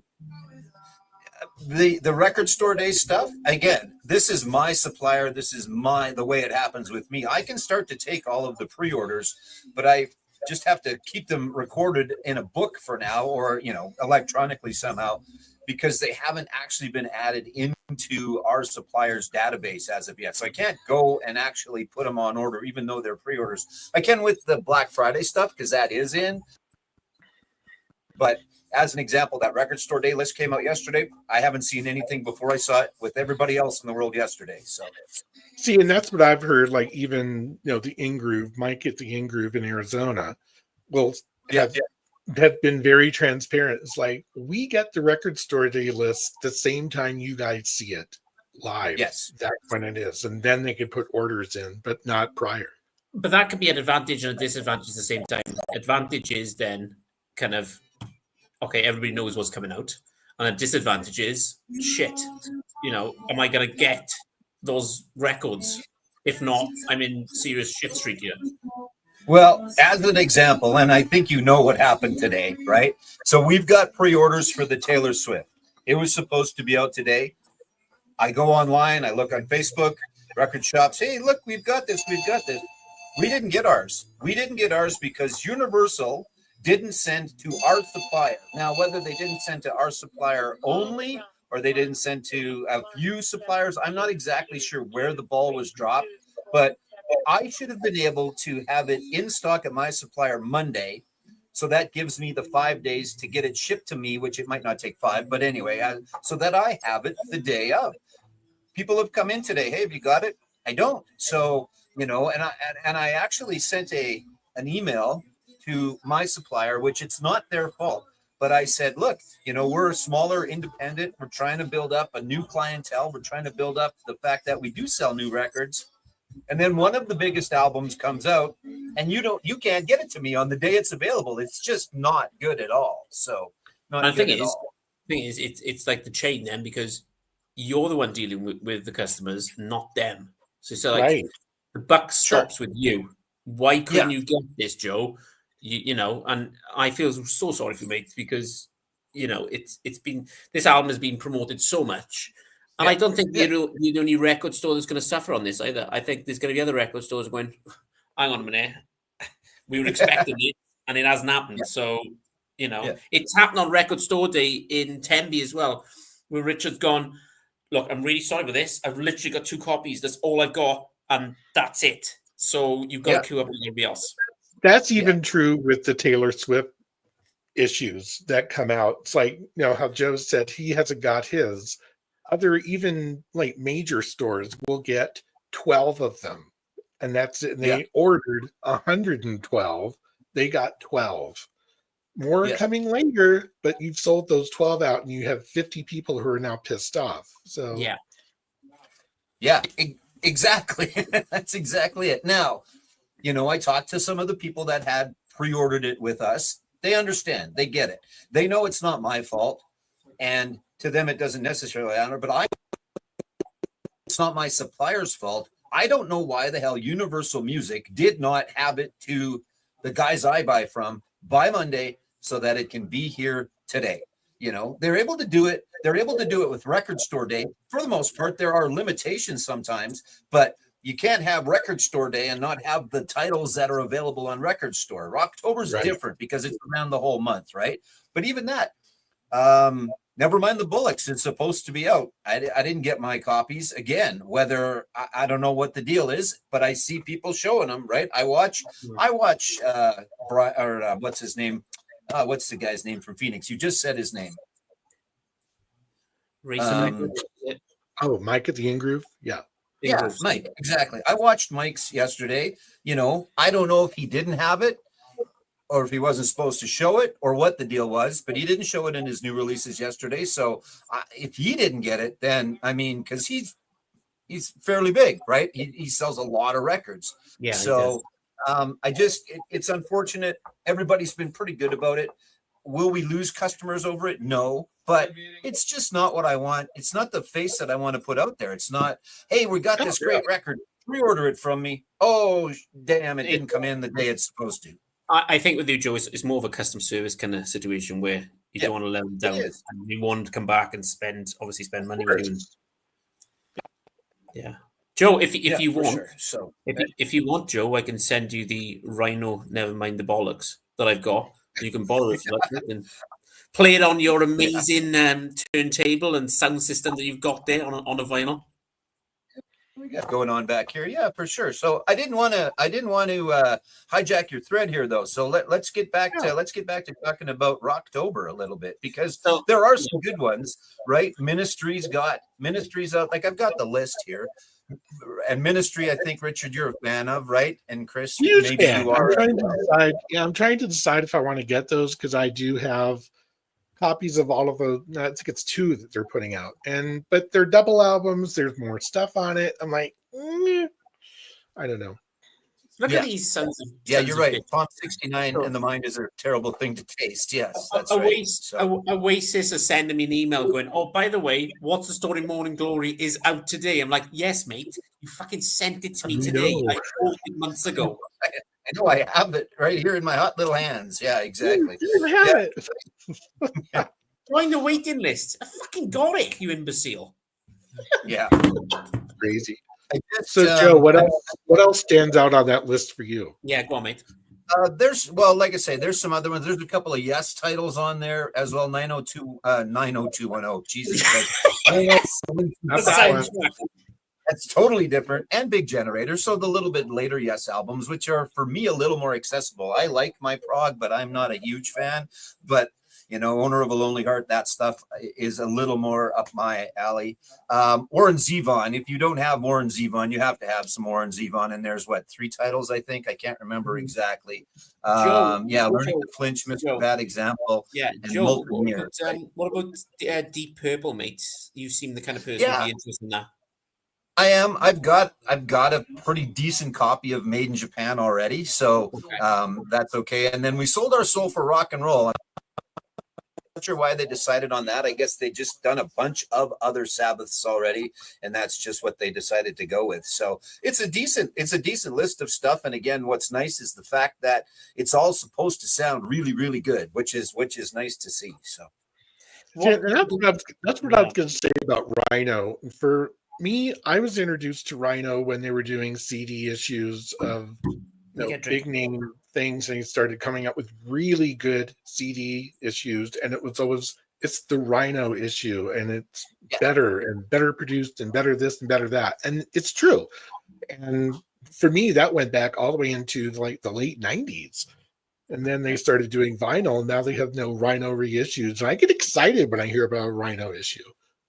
yeah, no, again, I don't know if it was my perception, but it doesn't sound like it was just my perception that they were a good label, but not a great label. But I think they're definitely turning into now. It's not necessarily that they're a label for new artists, but of the work that they're putting out and the reissues that they're doing and the quality that they're putting into it is great. So yeah. So, but this is another issue where it's like another Rhino 90215. 90125. I have the Rhino tricolor of the Rhino that put out a few years ago, and that's what I'm getting frustrated with is the reissues of the reissues that were just reissued over and over. Yeah, well, yeah, I came on, I think, just as you had started to, or pardon me, near the tail end of the Eric Carr conversation. So there was the original that came out, and that was, I think, Record Store Day versus Rocktober, I think, right? 3 years ago, something like that. The April Record Store Day, which is the one that I've got. It's the really nice, done up properly. What more did we need after that? Now, if I hadn't got that, I would have got the one where the eyes light up, which is cool, but but it's not that cool. I don't need another copy of it. And now again, I get it's another variant. It's like we get it. Maybe they're just. I don't know what the deal is, why they seem to think, because again, we Mike from the In Groove, I remember watching a little bit of his live stream from a Record Store Day, and he had that one near the camera that and it was there the whole day. It just Right. It never dropped. It never did. No, that's the thing. So So do we need a liquid vinyl issue of the same thing that they've released 3 times already, and it's on CD, and you could probably stream it somewhere? I'm like, stop. Yeah, I agree. Now, again, if I didn't have one already, and it was the liquid version, which are not supposed to sound good, but I don't have one, so I don't know yet. And the eyes lit up. Yeah, I mean, I guess it's a matter of finding those that don't already have it. But if you're a big enough Kiss and Eric Carr fan, you probably have one of them already. But do I think, like, for the vinyl community and record collectors like us, we kind of go, oh yeah, we get it. But for the normal consumer, they're going to look at that and go, another one? Like, I'm really confused now because didn't you, like, Joe, if somebody come to the shop and go, Joe, you brought this up last year, mate. Why is it out again? Like, and you have to explain to them then exactly what's going on, and you need to know the facts because otherwise you look like an idiot, don't you? It's like, well, and to be honest, how many people are clamoring for the Eric Carr solo album that never really was? I mean, I get it. It's great they put one together. It looks really good compared to up by, as you guys have seen on my wall with the picture discs of the original 4. It looks really good. But it's like, I don't know how many people are going, oh man, I hope to God that they put out an Eric Carr solo album. Like, is Vinnie Vincent next? Like, that's the thing. I mean, if you're going to do it, do Vinnie. The only other one with, well, the only other one with his own makeup, right? So but, where's the Tommy Thayer solo album? Come on! I don't think we're getting one of those. No, I don't think we are. So what's going to happen next time? The alternative versions to Beth and those tracks got on 12-inch. It's going to cost you $100, but there's only 2 tracks on it. Yeah, exactly. No. Who knows? I will be right back. I'll be right back. Sorry, guys. Okay. So, one liquid virgin sounds pretty good. Is Slippery When Wet. More power to those Bon Jovi fans. I had Bon Jovi. I think I still have it on CD. Have I played it in the last 20 years? Can't say I have, but the only Bon Jovi I've got is the greatest hits on gold vinyl. But shocker! I would love to have I don't know if it's the album, but it's These Days from Bon Jovi. It's called These Days. I don't know if it's called, the album is called These Days, but I remember that coming back out in the well, I'm all done. Joe, do you agree with the Bruce Kulick and clown makeup? Yeah, no, I like Bruce, actually. I think I'm fairly certain. I can't remember if I saw Mark St. John tour or if I saw the Bruce Kulick. And when they were doing Hot in the Shade tour, I saw them without makeup the one time. So I can't remember who was playing guitar for them at that point. But I never saw non-makeup Kiss. I did see the reunion tour where the original lineup that was very short-lived, and I'm glad I saw it when I did. And it was a good show, and I was way down front, so the flames and everything, it hit you hard. Paul Stanley flew right over my right shoulder. Yeah, no, it was awesome. I went with friends. We had the makeup on because I hadn't seen them back in the day. I just had never got a chance to. So I had seen them before the reunion tour, non-makeup. And then, so we did the makeup and sang our hearts out and stuff like that. It was probably better to see them in 96 than it was to see them in just with the advancement of all the pyro and everything. It was probably a little bit better of a show, and they sounded good and they were okay. And you know what? That last show, although it is not the Kiss, whatever, it was pretty good because it was the culmination of all of the best pyro and all of the best video. Yeah. And all the blow-ups and all that stuff going on. So what I will say to you, Joe, the best pyro show I've ever seen in my entire life watching a live concert was Rammstein. I was just going to say that. Wow. I think there's probably Rammstein concerts in Europe that we can feel the heat over here in Canada. Like, they're playing. I can feel them. They're playing. Yeah, I got it. So, yeah. Yeah, when you're setting bandmates on fire, it's just awesome. Exactly. The last time I saw them, they put the bassist or the keyboard player in like a cauldron. Yeah. He was getting chased from the stage with fireballs going off left, right, and center. I think I've told this story before. So when I went and watched them in Cardiff back in 2003, 2004, when they had the album Mutter out. That's what I thought too. We had to sign a disclaimer because we were the first ones in the concert. You had to sign a disclaimer. If the fireballs hit you, we are not responsible to cover the insurance. Yeah, my son has seen them. I don't remember. Might have been that tour, possibly as well. So, but they're on my list. I'd love to see them. So amazing life, honestly. Yeah. If you ever get a chance, Joe, go.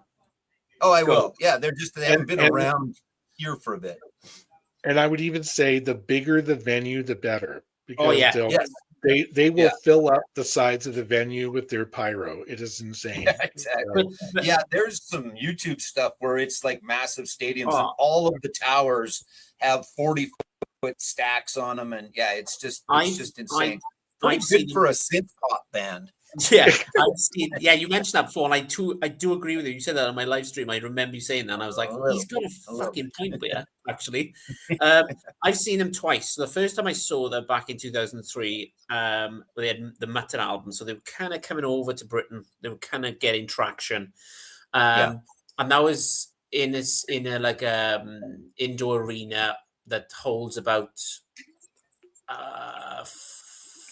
5,000 people. Should we say? Okay. And then the second time I saw them was in the Principality Stadium in Cardiff, which holds 80,000 people.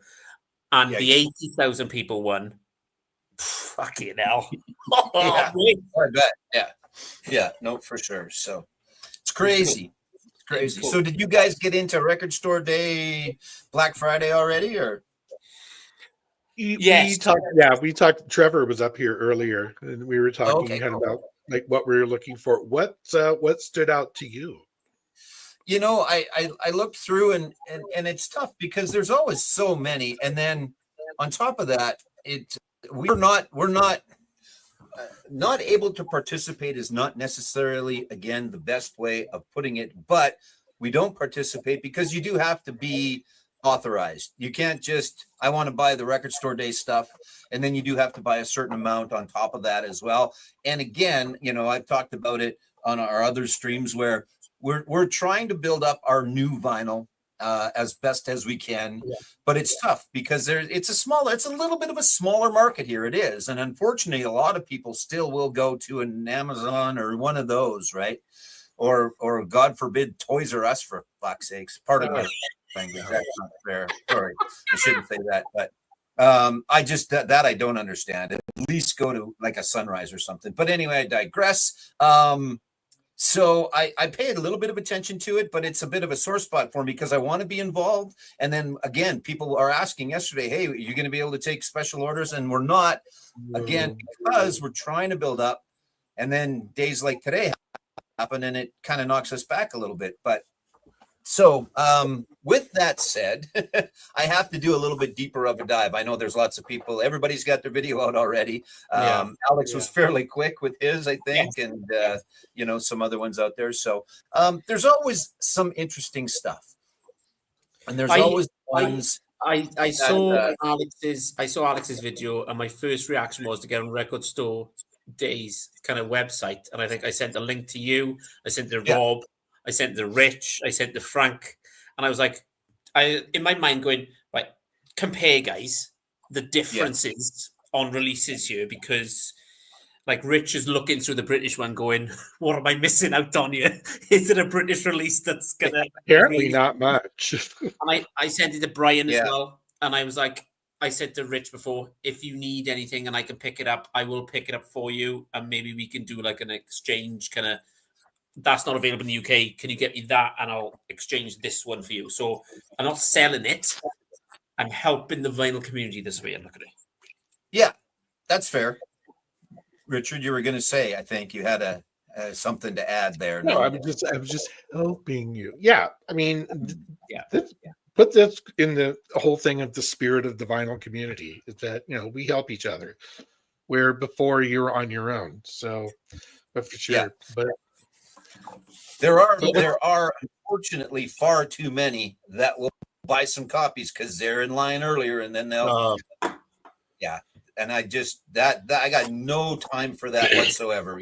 It's a free market society, blah blah bullshit. I don't care if you take it out of the hands of someone that really wants that album that is a limited version, and you're taking it from someone who's an actual fan just so you can make a couple bucks, then you're a pretty shit person. Well, Joe, I was talking about this earlier on. It was last year's Record Store Day where Oasis released the coloured variant box set.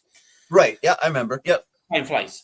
And I was doing the video for the because I run the YouTube channel for the Record Store in Tembe, and I was literally there going, you're not allowed to put it one side because Richard said to me, he was like, who owns the record store? I was like, Chris, you can't put this one side because it's against rules on this situation because I've got 15 copies. And it was his first ever record store day properly that people had actually camped out the night before. The problem we got is he opened the doors. So you can't track who's coming in. And it's like having your lounge or living room or your basement and chucking 200 people in it. Sure. And everybody was just going Oasis straight away. Like Oasis was going.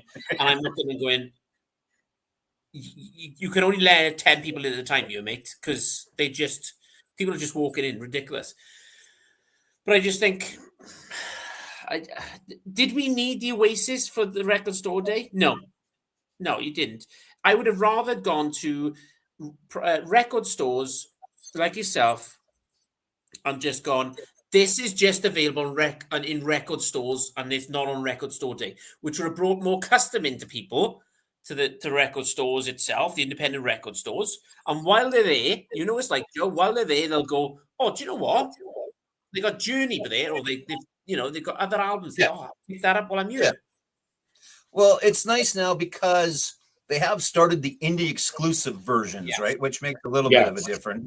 But there's the indie exclusive versions, there's the Target exclusive versions, there's the Walmart exclusive versions, there's the Hot Topic exclusive versions as well. So it's nice, it's good because then that does bring for those that are looking for those vinyl colored variants, it does bring them in versus just the standard black issue. But you're right, though. I mean, I understand the whole concept. Obviously, I've understood that from the start. I don't know that it's the way to go anymore. I think it used to have way more effect than it does currently for bringing people in because people are well aware now of their local shop. So it's good. And then it almost becomes, now I'm not saying this because I can't participate, but it almost becomes a little bit of a cash grab or I'm not sure exactly what it is, because again, you could bring those out. You could still make those great titles available, but just put them out on a Friday or a Tuesday or once or twice a week and get people going in more than just record store day. This is true. I would love to see that. I think on a side note, I don't want to take over the live stream here, but I think on a side note, and Richard may agree with me on this one, if you're going to release like a big band like this that's going to sell like fucking shit off hotcakes, right? Why don't they do this? Right, before we release it on our store, before we release it on Record Store Day, we're going to give the independent record stores that supported us all this time, they've got all the used albums, we're going to give them 2 weeks with this album, and then we'll release it to the public. So this gives you that chance to people walk in and go, oh, there's a used album of that you need to get rid of. This is your life. So no, I agree. I mean, if you don't make it Record Store Day, you make it Record Store Tuesday, and one of the Tuesdays of the month becomes that day where there's some special stuff comes out. Now, new titles like Taylor Today and things like that still happens all the time. There's specific dates, but instead of one day with 50 albums, or let's call it 52, bring out those albums if you feel that they are that special once a week for those, and or come up with whatever. There's different better ways, but it seems to work. I mean, it seems to work now, but I would like to see it spread out a little bit more. There are two, obviously. There's Record Store Day and there's Black Friday Record Store Day, but it would be nice if they spread it out a little bit more and had some of those crazy, insane, limited editions. But then what do you do with limited editions? Who all gets to buy them? But I like your thought of don't give it to Amazon today. No. Like Taylor Swift should be available in independent stores for a week. Then Amazon can start selling it next week because people are still going to go and buy it from Amazon. Yes. But I think the bottom line here, though, is we're going to have the idea. I love the idea of, well, let me dial back. Remember during COVID where they had the, phasing, they had drop 1, drop 2, drop 3. I absolutely love that because it just, granted we were in quarantine and there were restrictions on everything, but It was a small batch of small titles. You could, pick and choose. Maybe this drop wasn't your thing, but drop number 2 was really big for you. You didn't have the masses all coming in. And I would love to see kind of, a combination of between drops or like a cycle record store month. Let's say it's October, where like you said, every Friday or Tuesday or whatever is a drop day. Yeah. 10 titles come out, 20, whatever. And Friday release day, because let's be honest, most videos go out on a Friday. If you know this on a Friday, new release Fridays usually go out. If they give record stores, like, this is your day, you've got the weekend now to work with this. If they lay on a Thursday or Wednesday, this is what's coming. Promote what you need to sell while they're in the store. They'll buy other shit. I know I keep repeating myself, but it just makes sense. It's true. That's the thing. You don't have to do just 2 big days, right? You don't have to. You could spread it out. You could, and it would be more beneficial because its initial thought was to bring people in to independent record stores. So you're just bringing them in twice, and then it's up to the record store to keep them coming back, which we do and we try to. But if you doled it out over a certain period of time and still have those special issues, you can still do all the things you do. It's just not 2 times. I think the bottom line, though, is that we're going to have to find the Blue Rodeo limited edition to 1,000 for Rob, or he might just off himself if we don't find it for him. So someone's going to have to find that album, because I sent it to him yesterday. He goes, I must have that in caps. He sent me he sent me a message going, look what's getting released. I'm like, mate, I can't get it in the UK. So, you're just making me more angry at this point. I will find one of us will find it. Someone will find it at some point. We hope that's the case. So, I mean, I love the fact that you guys are thinking along the lines of that, because as consumers, as purchasers, right? Why not spread it out a little bit? I mean, it would be more beneficial for us as well. But it is what it is. Beneficial for you, but also, my problem with the record store day drop, the Black Friday drop, is always like 100 below zero and you're standing in line outside in the cold. Sure. April is hit and miss in most parts of North America with the weather it's going to be like. It could be snowing and you're freezing it. It just seems like there's ways to make it better. Yeah. I just understand why they don't do it like 3 weeks before Christmas. And I know that's going to be struggling for Canada because it's really fucking cold.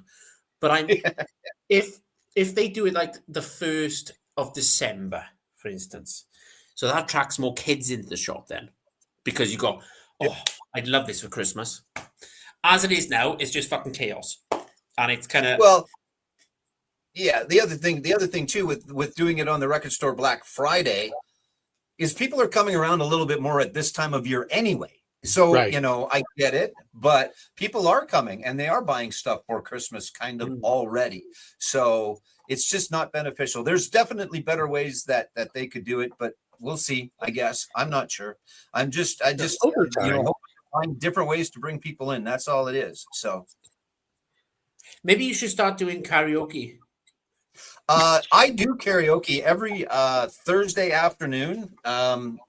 Never mind. No, we don't want that at all. We don't want that. Well, what you want to do is like kind of, have you tried where you get new releases in and you put it on your unbelievable sound machine, like your speakers, and go, we'll play them for you. That's not a problem. Yeah. Like I said, we not complaining. We get people in. It's just a matter of again, they pissed me off because it was supposed to be here. It's not, and it's not the end of the world that it's not. But I don't like to disappoint people, and I was prepared and I was ready. I said 3 weeks ago, hey, this is coming out today. Get your pre-orders in, and I got all my pre-orders in. And I'm sure that my supplier got all their pre-orders in as well. Now, with all of that said, I looked about 5 minutes ago. It looks like they are in now to my supplier, so I will have it next week. But it was supposed to be today. Right. So that's a little annoying. Right. You're waiting another week, and it's like, because it's got to ship, and across Canada, it's not a small place. It's not like it's going to be here. I mean, I could have it here the next day, but then there's extra costs and shipping and everything else. Right. So yeah. Anyway, everybody was very good about it, and it probably didn't really affect us in any way, other than, like I said, I really like to make sure that I'm prepared for stuff like that, and I tried to be as prepared as I could, and then there was nothing I could do about it anyway. So My first reaction when I saw your video, because I sent you a message going, I'm literally watching your video now. And my mind was going, oh fuck, Joe.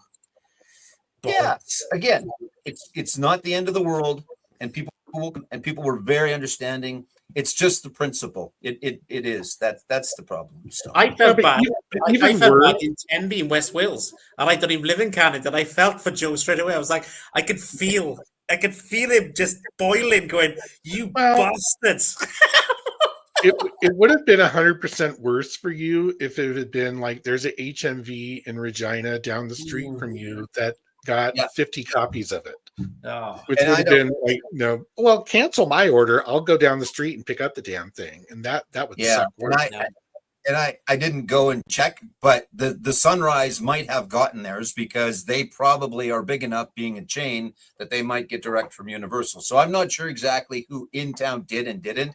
I know we didn't, and I know there's a couple other independents, but there's I watch a lot of the other stores, and there's a smaller shop in Fargo, North Dakota, which is a smaller, a smaller population base than us.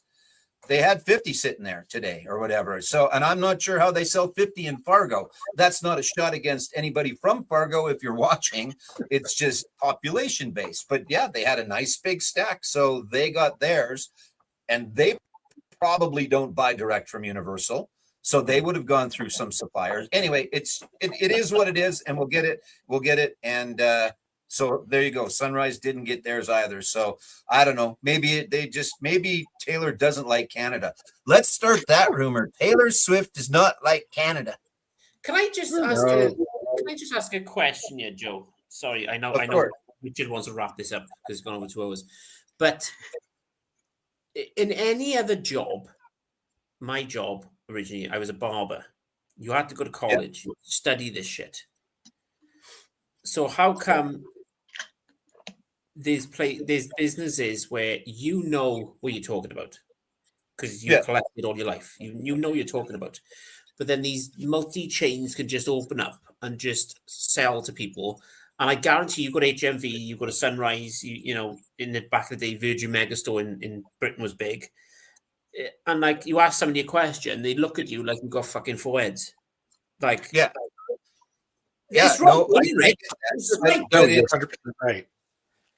It's like it's because they're Joe, when was that released? What year was that released? What pressing is it on? What label released it? You go, bang, done. I got a fucking HMV, and they go, do you want it on C? Is that CD? You wanted that, or do you want a poster? I don't even know what fucking year this got released, and why is this getting fucking repressed? Yep. And the stock answer is, I don't know. I don't know. Do you have a manager here? No. Yeah. And then the argument sometimes is, well, the independent guy costs way more.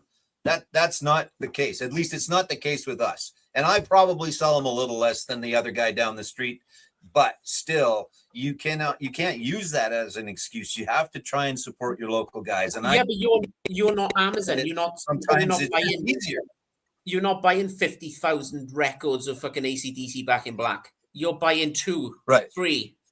Yeah. And you've got to make a profit on that.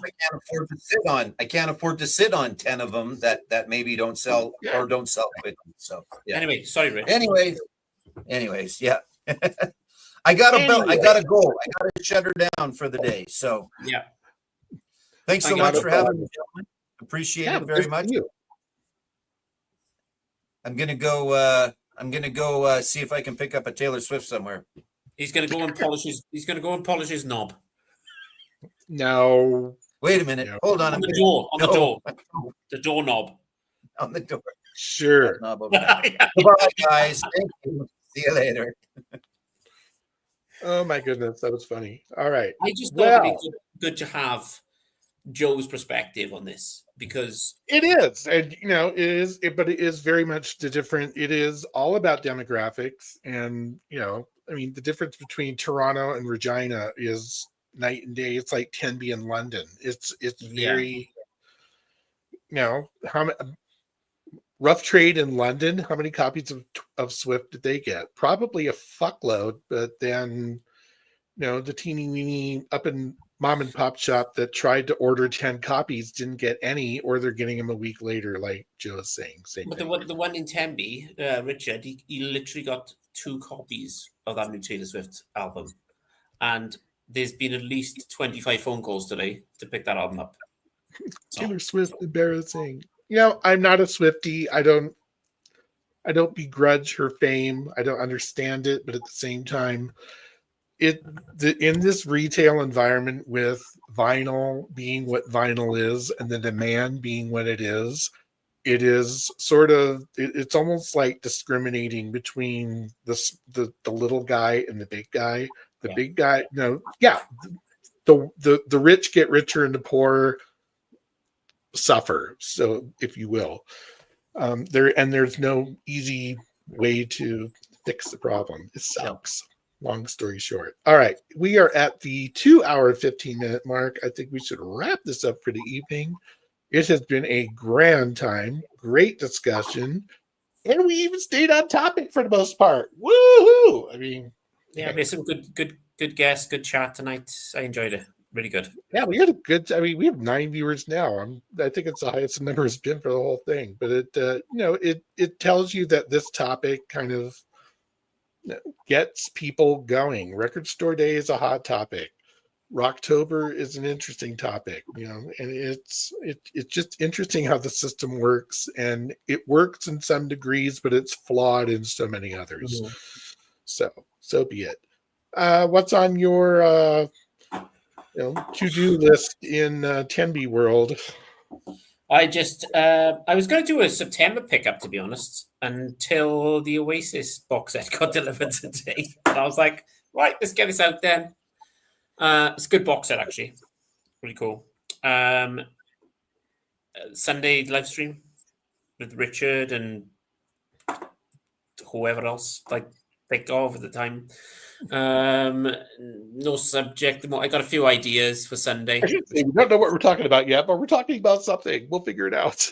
Got David Atkinson coming on in a few weeks' time.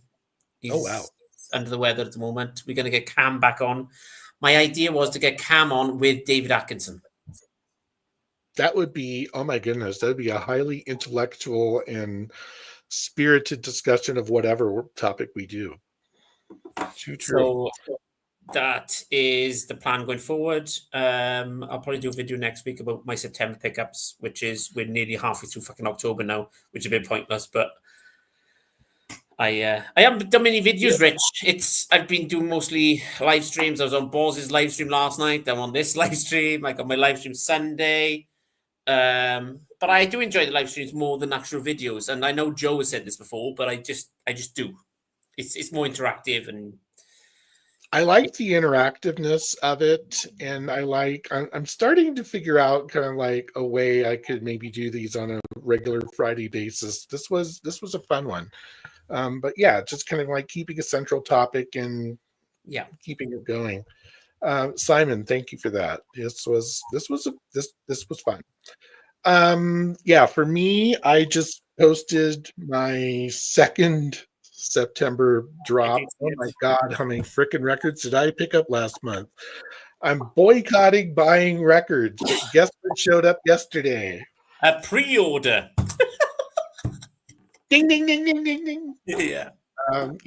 But I'm still waiting on the Biffy Clyro thing, which kind of pisses me off, but so be it. I do have it on CD. I picked that up on October 1st.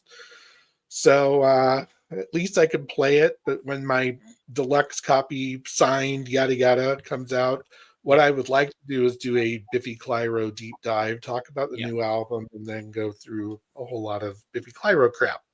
So that's my game plan. Everybody have a wonderful weekend. Chris, I will see you on Sunday. We'll figure out what we're talking about. That would be nice. Just saying. Yeah, I know. I'll get on it tomorrow. Don't worry. Okay, good. Right. People in the chat, thank you for stopping by. Loved it. This was fun. Let's do it again maybe next week, and we will talk to you soon. Have a wonderful weekend.